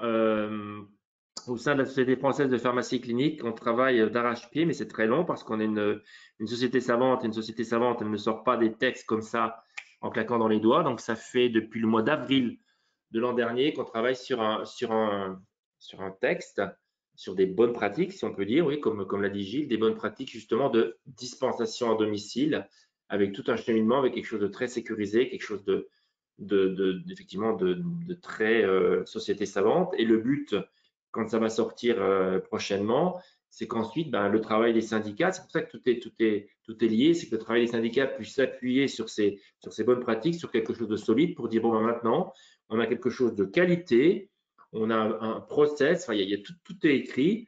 Maintenant, nous, syndicats, à tout faire pour que le pharmacien soit rémunéré. Parce que ce qu'on a écrit, c'est clairement quelque chose qui montre que le pharmacien est indispensable pour aller jusqu'au bout du bout et que si le pharmacien fait ce qu'on a écrit, Amazon ne peut pas rentrer dans le système. Parce que c'est ça aussi la chose qu'il faut bien voir. Donc voilà, donc, pour répondre à la question, on est tous là autour de la table avec nos particularités, nos compétences les uns les autres. Moi, je revendique effectivement cette compétence de faire partie de cette société savante. Et c'est ensuite ces textes qui nous permettent d'amener ça au syndicat, de repasser le bébé à Gilles. Et je sais qu'une fois que Gilles a quelque chose de solide en main, il est capable d'aller le défendre et le faire rémunérer en plus haut lieu. Donc voilà, je te passe la suite, Gilles. Mais en clair, on a déjà quelque chose de construit. Et je pense que demain, on arrivera, j'espère que demain, on arrivera à faire rémunérer effectivement la dispensation à domicile. Moi, j'y crois beaucoup. Alors, à la question, ouais, merci, parce que c'est important d'avoir, je dirais, à la fois, bien sûr, la motivation, la proposition, mais avoir aussi des données scientifiques, une étude avec une société savante qui prend son temps, qui regarde ce qui se passe dans d'autres pays, qui construit un projet qui est au-delà de prendre la voiture et d'aller livrer, c'est que derrière, c'est un acte de dispenser à domicile. C'est pas juste un chauffeur-livreur, c'est pas autre chose derrière. Notamment quand on a des patients lourds. Puis, alors, je suis désolé pour celui ou celle qui a posé la question, mais la rémunération sur la dispensation pendant la période de Covid, on l'a essayé. On a failli l'avoir. Je peux vous dire que ça a été à deux doigts, mais on s'est fait couper les ailes par eh bien, nos amis de la FSPF qui n'avaient rien trouvé de mieux que de faire un copier-coller de ce qui s'est passé en Italie, où ils se sont appuyés sur la Croix-Rouge. Donc, il a signé un accord avec la Croix-Rouge sans nous le dire, sans le dire à l'ordre, et il a fanfaronné là-dessus. Et quand on posait la question à Nicolas Revel avec beaucoup d'insistance, un jour il m'a dit « Ah, monsieur Bonnefond, regardez votre collègue, il a trouvé une solution gratuite. Donc, regardez avec lui, mais l'assurance maladie ne prendra pas en charge, en tout cas pas pour l'instant. » Merci du coup de main à tous les pharmaciens qui ont passé, parfois, c'était entre 5 et 10 dispensations à domicile par jour. Quand on demandait à toutes les personnes âgées de rester confinées. Et elles restaient confinées, sauf qu'il fallait leur apporter les médicaments. Donc voilà, certains sont assez clairvoyants et d'autres un petit peu moins. C'est ce dont je parlais de la croix qui n'était pas verte. On avait compris les lignes. Pas la même couleur, ouais. Il s'est trompé de croix. Il doit être daltonien. Allez, encore une petite question, Bénédicte. Encore une? Une et après on arrête. Il faut que je choisisse un. Non, mais là, j'ai préparé mes vaccins, moi, je vaccine. Alors... Ah. Tu vaccines la nuit, toi. Alors, peut-être sur la sortie hospitalière. Comment comptez-vous faire pour nous permettre de concurrencer les prestataires? Ils sont tous dans les hôpitaux. Ah oui, ça on sait qu'ils sont dans les hôpitaux, il n'y a pas de doute. Alors, plusieurs éléments. D'abord, c'est un sujet qui nous tient à cœur et que l'on considère, nous, comme prioritaire sur l'axe de défense de la profession pour les 5 prochaines années. Voilà, ça suffit maintenant, on a tourné autour du pot, on a fait des procès, on a dénoncé des pratiques, et maintenant, alors je vais vous expliquer en quelques mots des axes. Comment on fait? Il y a 10 ans, on a fait mettre dans le Code de la santé publique un article dans la partie 1 du Code de la santé publique qui est le droit des malades. Et on a écrit un truc de toutes pièces. Quand un patient rentre à l'hôpital, il doit donner le nom de son médecin, de son pharmacien, de son infirmier, pour que pendant le séjour hospitalier, l'hôpital puisse se contacter les professionnels pour partager les informations dont il a besoin et préparer la sortie en respectant le choix du patient. Écrit comme ça, pas toujours en bon français, parce que quand les députés et les sénateurs veulent mettre leur petite touche, des fois, c'est des phrases un peu bizarres. En tout cas, c'est ça, l'idée, elle est là. Donc maintenant, il faut la mettre en application. Il n'y a pas de décret d'application. Donc, qu'est-ce que l'on dit? Il faut mettre de l'incitatif pour les hôpitaux. L'hôpital qui respecte ça, eh bien, il doit avoir une rémunération incitative. Et ça, ils savent faire. Des carcasses, des machins, ils ont toujours des trucs comme ça qui leur permettent et donc de faire service par service. Ensuite, il faut, donc ça c'est la loi. C'est la loi et c'est le droit des malades. Donc qu'est-ce qu'on a fait en URPS Auvergne-Rhône-Alpes? Eh bien, on a fait le fichier avec toutes les adresses mail de tous les pharmaciens pour les donner à tous les hôpitaux. En disant, mais quand le patient vous désigne telle pharmacie, cliquez sur un bouton et vous avez les coordonnées de ce pharmacien. Donc il n'y a plus qu'à envoyer l'ordonnance. Ou le contacter pour voir s'il a fait un bilan de médication, lui envoyer la conciliation médicamenteuse qui a été faite à l'hôpital, voilà, échanger des informations. Et quand c'est un médicament compliqué, eh bien que le pharmacien hospitalier puisse parler au pharmacien de ville, parce que ce médicament-là nécessite des précautions particulières et nécessite une attention particulière et des échanges réguliers avec l'hôpital. Et puis, bien sûr, c'est de préparer et d'avoir, avant que le patient sorte, l'ordonnance. L'ordonnance des médicaments, ce qui nous permet de préparer le traitement, mais également l'ordonnance de matériel médical pour pouvoir équiper la chambre du malade avant que le patient sorte. Plutôt que d'avoir des patients qui arrivent en urgence ou qui viennent s'excuser parce qu'ils nous avaient demandé de réserver le lit, mais on lui a dit qu'il s'occupe de rien, quelqu'un allait s'occuper de tout, et il se retrouve avec une chambre de malade avec plein de matériel, mais il ne sait pas ce qu'il va faire. Donc ça va être un axe majeur, mais on ne veut pas se contenter de ça. Nous, on veut aller aussi chercher au-delà du lit, au-delà du matériel médical, au-delà des poches pour colostomie, etc., la pompe à insuline, l'appareil à pression positive continue pour l'apnée du sommeil, les perfusions. Et là, on est en train de travailler, alors je ne sais pas qui c'est qui l'a dit tout à l'heure, si c'est Bruno ou Eric, on travaille avec un prestataire, mais qui est un prestataire qu'on a créé et on a négocié avec lui. Alors, il n'y a pas d'argent, l'USPO, indépendance financière, on ne mélange pas les genres. Mais on l'a fait avec un syndicat d'infirmiers et l'USPO. Et derrière, on est en train de travailler déjà à l'expérimentation, justement chez Renault, en région parisienne, chez Pascal Louis à Dijon, pour avoir eh bien, la pompe à insuline et le pancréas, qui est connecté, où il y a la pompe qui est connectée avec des capteurs. Voilà, on est déjà sur cette stratégie. Et pareil pour les appareils à pression positive continue.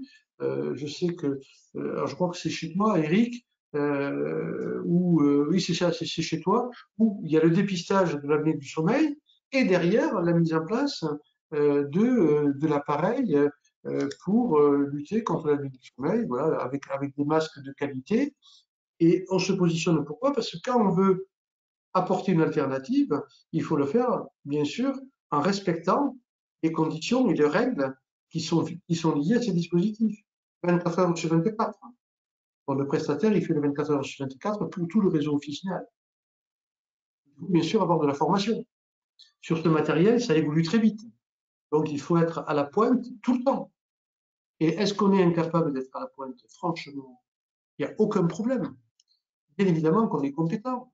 Il y a du médicament et du matériel pour l'injecter. Ben oui, ça fait partie du métier de pharmacien. Bien, là, en plus, il y a une opportunité. Il y a un rapport de 300 pages qui est sorti, qui a été réalisé par l'IGAS et qui dénonce toutes les pratiques, toutes les déviances commerciales et toutes les pratiques qui n'ont rien à faire dans le champ de la santé, qui sont mises en place par les prestataires. 300 pages, c'est pas nous. Alors, en général, quand il y a un rapport de 300 pages, il y a 100 pages qui sont publiées, 100 pages qui sont consultables et 100 pages qui sont données au ministre que personne ne voit. Parce que celles-là, elles sont vraiment trop graves. Mais là, ils ont décidé de publier 300 pages. Bon, allez-y, hein, sur le site de l'IGAS, allez lire, ça vaut son pesant d'or, quoi. Alors là, je peux vous dire que... Et nous, on s'est bagarré pour qu'il ne soit pas en statut professionnel de santé. L'USPO. L'autre syndicat est beaucoup plus embêté. Parce que l'autre syndicat, son vice-président, est président de l'Union nationale des prestataires de soins à domicile. Vous voyez, le vice-président de la FSPF est président d'une union de prestataires. Donc, au bout d'un moment, il se prend les pieds dans le tapis. Et quand il fallait se bagarrer pour qu'il soit professionnel de santé, lui signait un communiqué de presse demandant à ce que les prestataires deviennent des professionnels de santé. Vous voyez, à un moment, ça devient compliqué. Et le siège social 13 rue Balu, je crois, non? Oui, oui. Donc, à un moment, il faut avoir les idées claires. On est là pour défendre la profession. On défend les pharmaciens avec nos arguments, et on ne mélange pas les gens. Parce que si les prestataires deviennent des professionnels de santé, ils vont revendiquer l'entrée dans les CPTS. Dans les CPTS, c'est le bien de l'hôpital. Donc là, je peux vous dire que l'affaire est terminée. Ils entérinent le fait que ce soit dans le monopole de la santé hospitalière, et c'est eux qui l'organisent avec leurs infirmières qu'ils embauchent, et éventuellement demain des médecins qui pourraient embaucher pour en plus, comme ça, pouvoir prescrire le matériel médical, ce serait beaucoup plus simple. Ça, c'est des vrais combats. Et quand on mène des combats comme ça, il faut être clair dans ses alliés et clair dans ses idées. Et pas faire un mélange des genres où on est à la fois copain avec des prestataires, président d'une association de prestataires. C'est pas n'importe quoi. Voilà. Donc, avec nous, vous pouvez avoir confiance. Hein. On est clair, on dit les choses. Si ça va pas, c'est normal qu'on soit sanctionné. Et puis nous, on écoute les pharmaciens.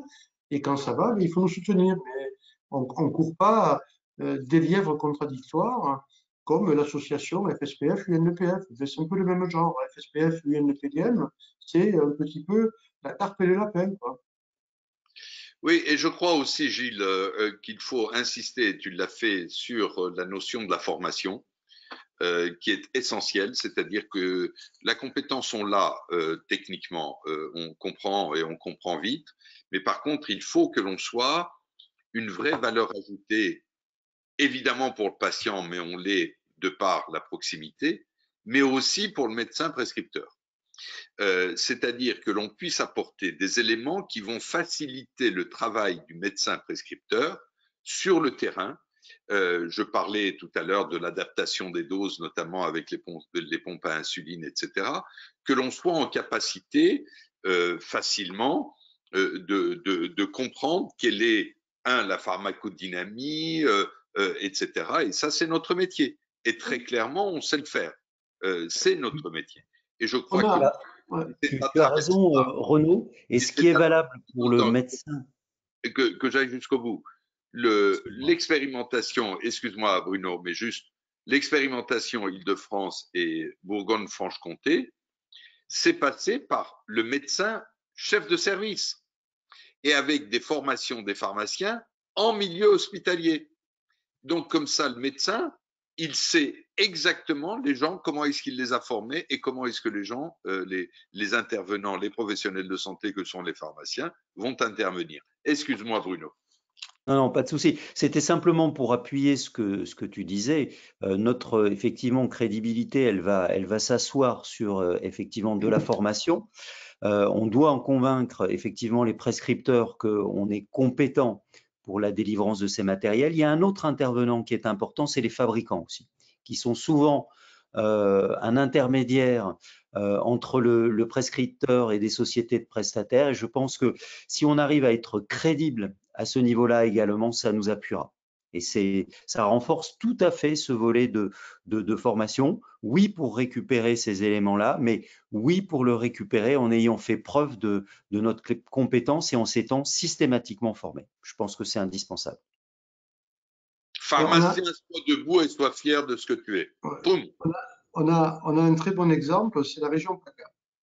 La région PACA, Michel Siffre, qui était président de l'URPS et qui va finir son mandat, a mis en place l'organisation de la sortie hospitalière, avec un numéro unique, avec des personnes qui allaient voir les prescripteurs à l'hôpital pour leur dire que le réseau pharmaceutique pouvait répondre à leurs attentes sur le matériel médical. Il était élu FSPF. Et donc, il a développé dans le Var, dans le Vaucluse, eh bien, les pharmaciens ont vu revenir du matériel médical, de l'oxygène, etc. Et il y a eu une dispute entre les membres de l'URPS et du même syndicat, FSPF, pour dire à Michel Siffre, tu arrêtes avec ça, c'est idiot. C'est idiot. Excuse-moi, mais le gars, il avait réussi à ramener. Donc, du coup, on va s'appuyer sur son expérience. D'ailleurs, il a changé de syndicat. Il n'est plus sur la liste FSPF. Il a arrêté. Il vient sur la liste USPO en disant clairement que l'USPO, au moins, quand ils veulent porter un projet aussi important que la récupération du matériel médical et la mise en place de l'évolution, il ne veut pas être exclu des pompes à insuline, etc., il préférait changer de syndicat parce que ce syndicat-là, l'USPO, lui, avait des conditions, il n'était pas sur des équilibres entre les uns et les autres sur le dos des pharmaciens et sur le dos des intérêts des pharmaciens. Donc voilà, on va bénéficier du travail qu'il a fait en PACA, même s'il avait une autre casquette. Et maintenant, il va travailler avec l'USPO et j'espère qu'il nous fera partager toute son expérience pour toutes les régions du SPO qui auront la majorité aux prochaines élections de l'URPS. Et les pharmaciens vont voir le matériel médical revenir dans leur pharmacie avec une relation ville-hôpital intéressante et des patients qui vont dire ah ben, moi je préfère mon pharmacien qu'un type que je ne connais pas qui m'envoie des colis et qui a 400 km. Ça se passe pour les poches. Bénédicte, une dernière petite question, peut-être éventuellement un peu différente des autres, un peu originale. Il y a quelque chose qui ressort ou pas? Ah ben merci. Ah bah tu me fais attention là, Eric, une originale. Je sais pas c'est quoi une originale. Bah tu peux poser la question pourquoi? Je sais pas. Vas-y, non, vas-y. comme ça, j'avais une envie de. Une originale. J'ai reçu un message pour une prise en charge des médicaments à PMF de carte blanche. Est-ce que vous pourriez m'en parler? Ben voilà. Et on C'est finit par original, ça. ça va, Eric? C'est très bien. Original? Oui, c'est D'accord. très bien. Ouais, Parce que tout le monde n'est pas au courant, donc c'est intéressant, oui, tout à fait. Alors, bon, ça c'est ce qu'on a dit tout à l'heure, c'est le parcours de soins officinal. C'est-à-dire que quand on rentre dans une pharmacie, eh bien, on est déjà dans un parcours de soins. On va voir son pharmacien, qui est le spécialiste du médicament, qui connaît vos traitements, et à qui vous demandez conseil parce que vous avez un rhume, parce que vous avez une autre pathologie. Il va vous conseiller et vous orienter. Et d'ailleurs, Renaud qui nous fait chaque fois je suis là, je repars. Là, il vient de partir, mais revient Renaud. Il a fait une étude, il fait faire une étude avec l'ARS Île-de-France pour regarder comment se comportaient les pharmaciens, comment se comportaient les patients et sur quel type de demande ce parcours de soins officinal pouvait être organisé. On a vu d'ailleurs que, et ça m'a surpris parce que quand Renaud m'a montré cette étude, bien, il y a 57%, dans 57% des cas où on demande de conseil, ben, le patient ressort avec un conseil, mais sans médicament. Et je me rappelle, il y a à peu près 15 ans, Jean Parot, qui était président du Conseil de l'Ordre, avait fait cette même étude et on était sur le même niveau. On voit bien que voilà, il y a une véritable conseil sans forcément pousser à donner un médicament, un produit. On réoriente les patients. Quand le patient en a dans sa pharmacie familiale, c'est pas la peine de lui en donner une autre. Et voilà. Et ça, on veut le faire reprendre en charge. On veut le faire reprendre en charge par des complémentaires. Et ça fait plusieurs fois, plusieurs années qu'on tente le coup. Et ça marche jamais. Bon, ça a marché avec Clésia, puisque avec Clésia, on leur a dit, attendez, vous êtes un assureur, l'assureur de la pharmacie, ben, donnez l'exemple pour les autres mutuelles ou organismes complémentaires. Et donc, c'est ce qu'ils ont fait. Et donc, du coup, ça a commencé à bruisser. Et maintenant, on a besoin d'opérateurs nous permettant de faire cette opération de conseil, de prise en charge des médicaments conseillés par le pharmacien, bien sûr, en tiers payant. Mais un tiers payant intelligent, pas le tiers payant que l'on connaît aujourd'hui.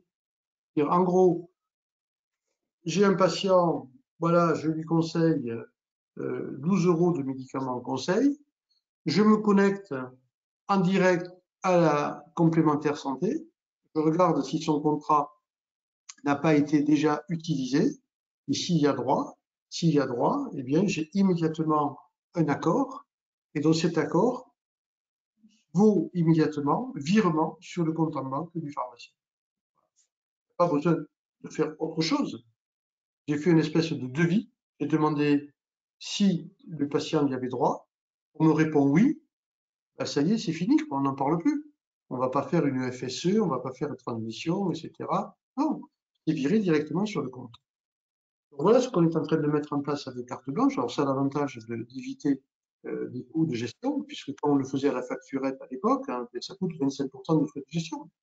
Sachant que les patients, une fois sur deux, perdaient la facturette. Hein, au moins comme ça, l'affaire était réglée. Et donc là, on construit quelque chose qui fait qu'on a la pharmacie comme le premier recours, comme une porte d'entrée du système de santé bien identifiée. Et on va renforcer ce conseil pharmaceutique avec des arbres de décision permettant bien là aussi d'homogénéiser le conseil pour pas passer à côté de quelque chose.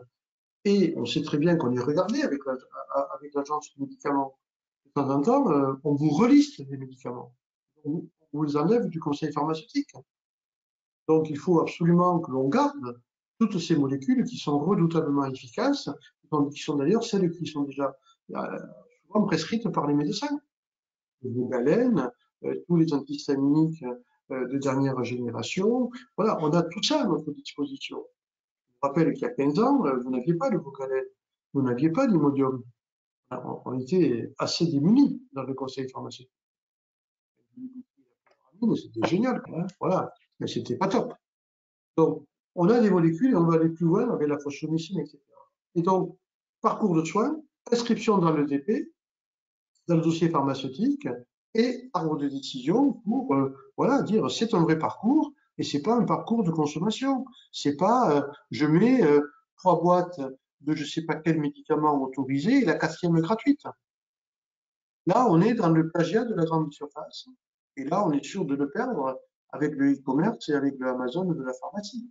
D'ailleurs, c'est ce à quoi on a échappé avec la loi ASAP, parce que certains veulent nous réduire à un petit commerce de proximité qui vend des boîtes. Non, dans les boîtes, il y a des médicaments. Dans ces médicaments, il y a un bon usage. Voilà. Et donc, c'est pas comme ça qu'on banalise le médicament. Donc, La stratégie, elle est simple, c'est parti. Alors, carte blanche qui pilote toute une série de complémentaires santé, c'est embarqué là-dedans. On a travaillé ensemble, c'est 2 ans de travail avec eux, pour arriver avec un système qui va nous permettre de bousculer le paysage des mutuelles. Je peux vous dire que depuis que carte blanche communique, il y a tout le monde qui s'agite. Et tout le monde qui est en train de dire, et moi, et moi, et moi. Ben, c'était l'objectif. Alors, carte blanche, eh bien, ça va être sur un esprit qui est lié pas du tout de contraintes de prix, pas du tout de contraintes de prix sur les médicaments. Ils font des paniers. Voilà, si vous avez un rhume, eh bien, je rembourse jusqu'à hauteur de 12 euros, de 15 euros. Si vous avez de la dermatose, jusqu'à temps. Voilà. Mais vous pouvez faire plusieurs épisodes pendant l'année, et puis il y a un plafond. Voilà. Donc, on laisse le pharmacien libre de son choix et de son conseil pharmaceutique. Il y a tout qui est remboursé, ou une partie qui est remboursée en fonction s'il dépasse ou s'il ne dépasse pas le plafond. Voilà. C'est pas plus compliqué. Qu'est-ce qu'il y a? Moi, je vais juste avoir le mot de la conclusion. Pour ceux qui nous écoutent là, je veux que vous voyez encore un mot, parce que j'ai l'habitude d'écouter quand même Gilles Bonnefond régulièrement. Un mot qu'il utilise assez souvent, c'est les mains dans le cambouis. Et j'espère que ce soir, tous ceux qui sont autour de leur ordinateur l'auront compris que ben, les URPS, USPO, c'est pas de la réunionité aiguë et c'est pas des grands concepts, de la philosophie, des grandes choses qui sont tout en haut, mais c'est effectivement tenir compte des territoires, tenir compte de la réalité du terrain, tenir compte des confrères, de leurs problématiques, la simplifier, travailler les uns avec les autres, voir ce qui a fonctionné à droite à gauche. Vous voyez qu'on a déjà les mains dans le cambouis, grâce à Gilles tout en haut, grâce à Renaud qui est aussi sur le terrain, qui a réussi à faire plein d'expérimentations. Ben Bruno et moi, on espère, non pas raccrocher les wagons parce qu'on est déjà dans le train, mais faire quelque chose de plus cohérent qui va encore plus vite et qui va encore plus loin. Voilà. Alors, un dernier point, un dernier rappel pour conclure. Donc, les élections, c'est du 31 mars au 7 avril par vote électronique. N'hésitez pas à nous contacter si vous avez les moindres difficultés. Nous serons là pour vous assister. Dernier point, donc nous communiquerons jusqu'au 29 auprès de vous. Nous n'hésiterons pas à vous donner des informations. Et par ailleurs, nous terminons donc notre mandat du RPS avant d'entamer le suivant et nous mettrons à disposition un petit lien en téléchargement, notamment avec les emplois des ressources de l'URPS qui sera à votre disposition si ça vous intéresse. De la transparence, c'est important. Bruno, non, mais c'est moi qui conclue à la fin. Ah, pardon, excuse-moi. Oui, mais tu arrives de repartir encore 10 minutes, c'est ça le problème. Ouais, c'est foutu, là, t'es foutu, là, t'es foutu. Renaud. Tu n'as pas carte blanche, Gilles. Écoutez, franchement, je crois que on a tous les ingrédients pour réussir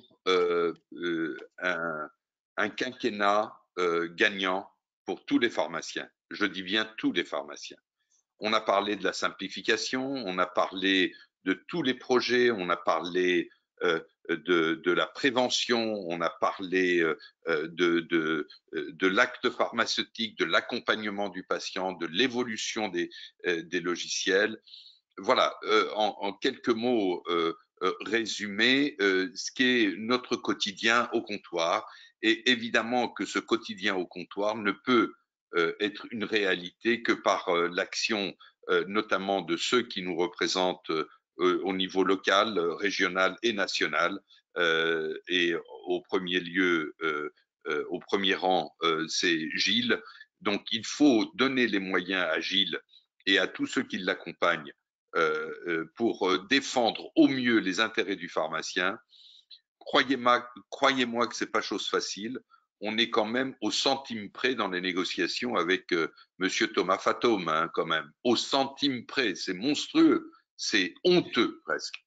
On ne pourra mener ces combats que si le vote est massif, que si réellement vous avez, vous, pharmaciens, envie que vos projets et votre métier évoluent et que, franchement, j'ai la chance de pouvoir partager quelques moments de négociation. Quand j'en ai un autre qui dit, Monsieur le directeur général, ce que vous nous donnerez, ça nous ira bien, et qu'il y a un Gilles qui se bat évidemment en partant de quelque chose qui nous va bien, mais qui n'est pas tout à fait ce que le directeur propose, on a du mal à regrimper quand même la colline. Vraiment, donnez-nous les moyens de pouvoir porter la pharmacie comme Gilles porte la pharmacie depuis 10 ans, comme l'USPO porte la pharmacie depuis 10 ans, parce qu'aujourd'hui, l'USPO, vous l'avez vu à travers l'ensemble des listes sur l'ensemble du territoire français, c'est un petit peu plus de 170 personnes autour de Gilles. Donc, on a toujours reproché en disant que l'USPO, c'était Gilles. Non, Gilles a une équipe. Dans l'équipe, il y a Eric. Dans l'équipe, il y a Bruno. Dans l'équipe, il y a 168 autres personnes que Eric et Bruno. Donnez-nous les moyens de vous défendre et de porter notre beau métier là où on doit le porter. Merci à tous les trois. Moi, je redis que vous pouvez faire confiance à nos confrères qui s'investissent aujourd'hui. C'est vrai que l'USPO, c'est un syndicat jeune qui a 20 ans, qui a bousculé le paysage syndical, qui a amené de la fraîcheur dans le paysage syndical et surtout beaucoup d'idées, beaucoup de travail.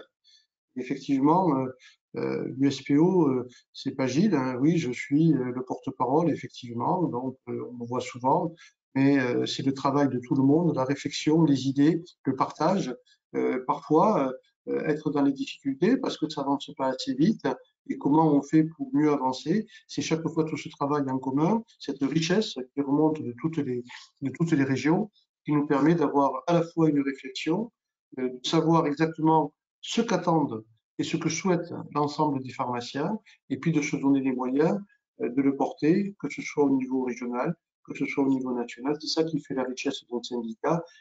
Vous avez vu l'ambiance, voilà, on est on travaille beaucoup, mais dans une ambiance détendue et dans une ambiance qui permet justement de la sérénité et de savoir pourquoi on s'investit, pourquoi on passe des soirées à bosser. C'est tout simplement un objectif commun, c'est de rendre ce métier beaucoup plus attractif et de permettre à nos jeunes de choisir la filière officine parce qu'ils ont envie de faire ce métier, parce que ce métier apporte beaucoup de satisfaction. Merci. Merci. À tous les trois. Merci Bénédicte. Et merci à vous tous d'avoir participé à cette soirée. Et puis, à demain pour ceux qui ont raté quelque chose. On recommence avec Renaud et l'Île-de-France, je crois, demain soir, avec d'autres questions, d'autres personnes, d'autres débats. Merci à vous tous et pensez à voter entre le 31 et le 7. Bien sûr, votez pour l'USPO, bien évidemment, ça peut être de choses. Au revoir. Merci. Merci à vous. Bonne soirée. Au revoir.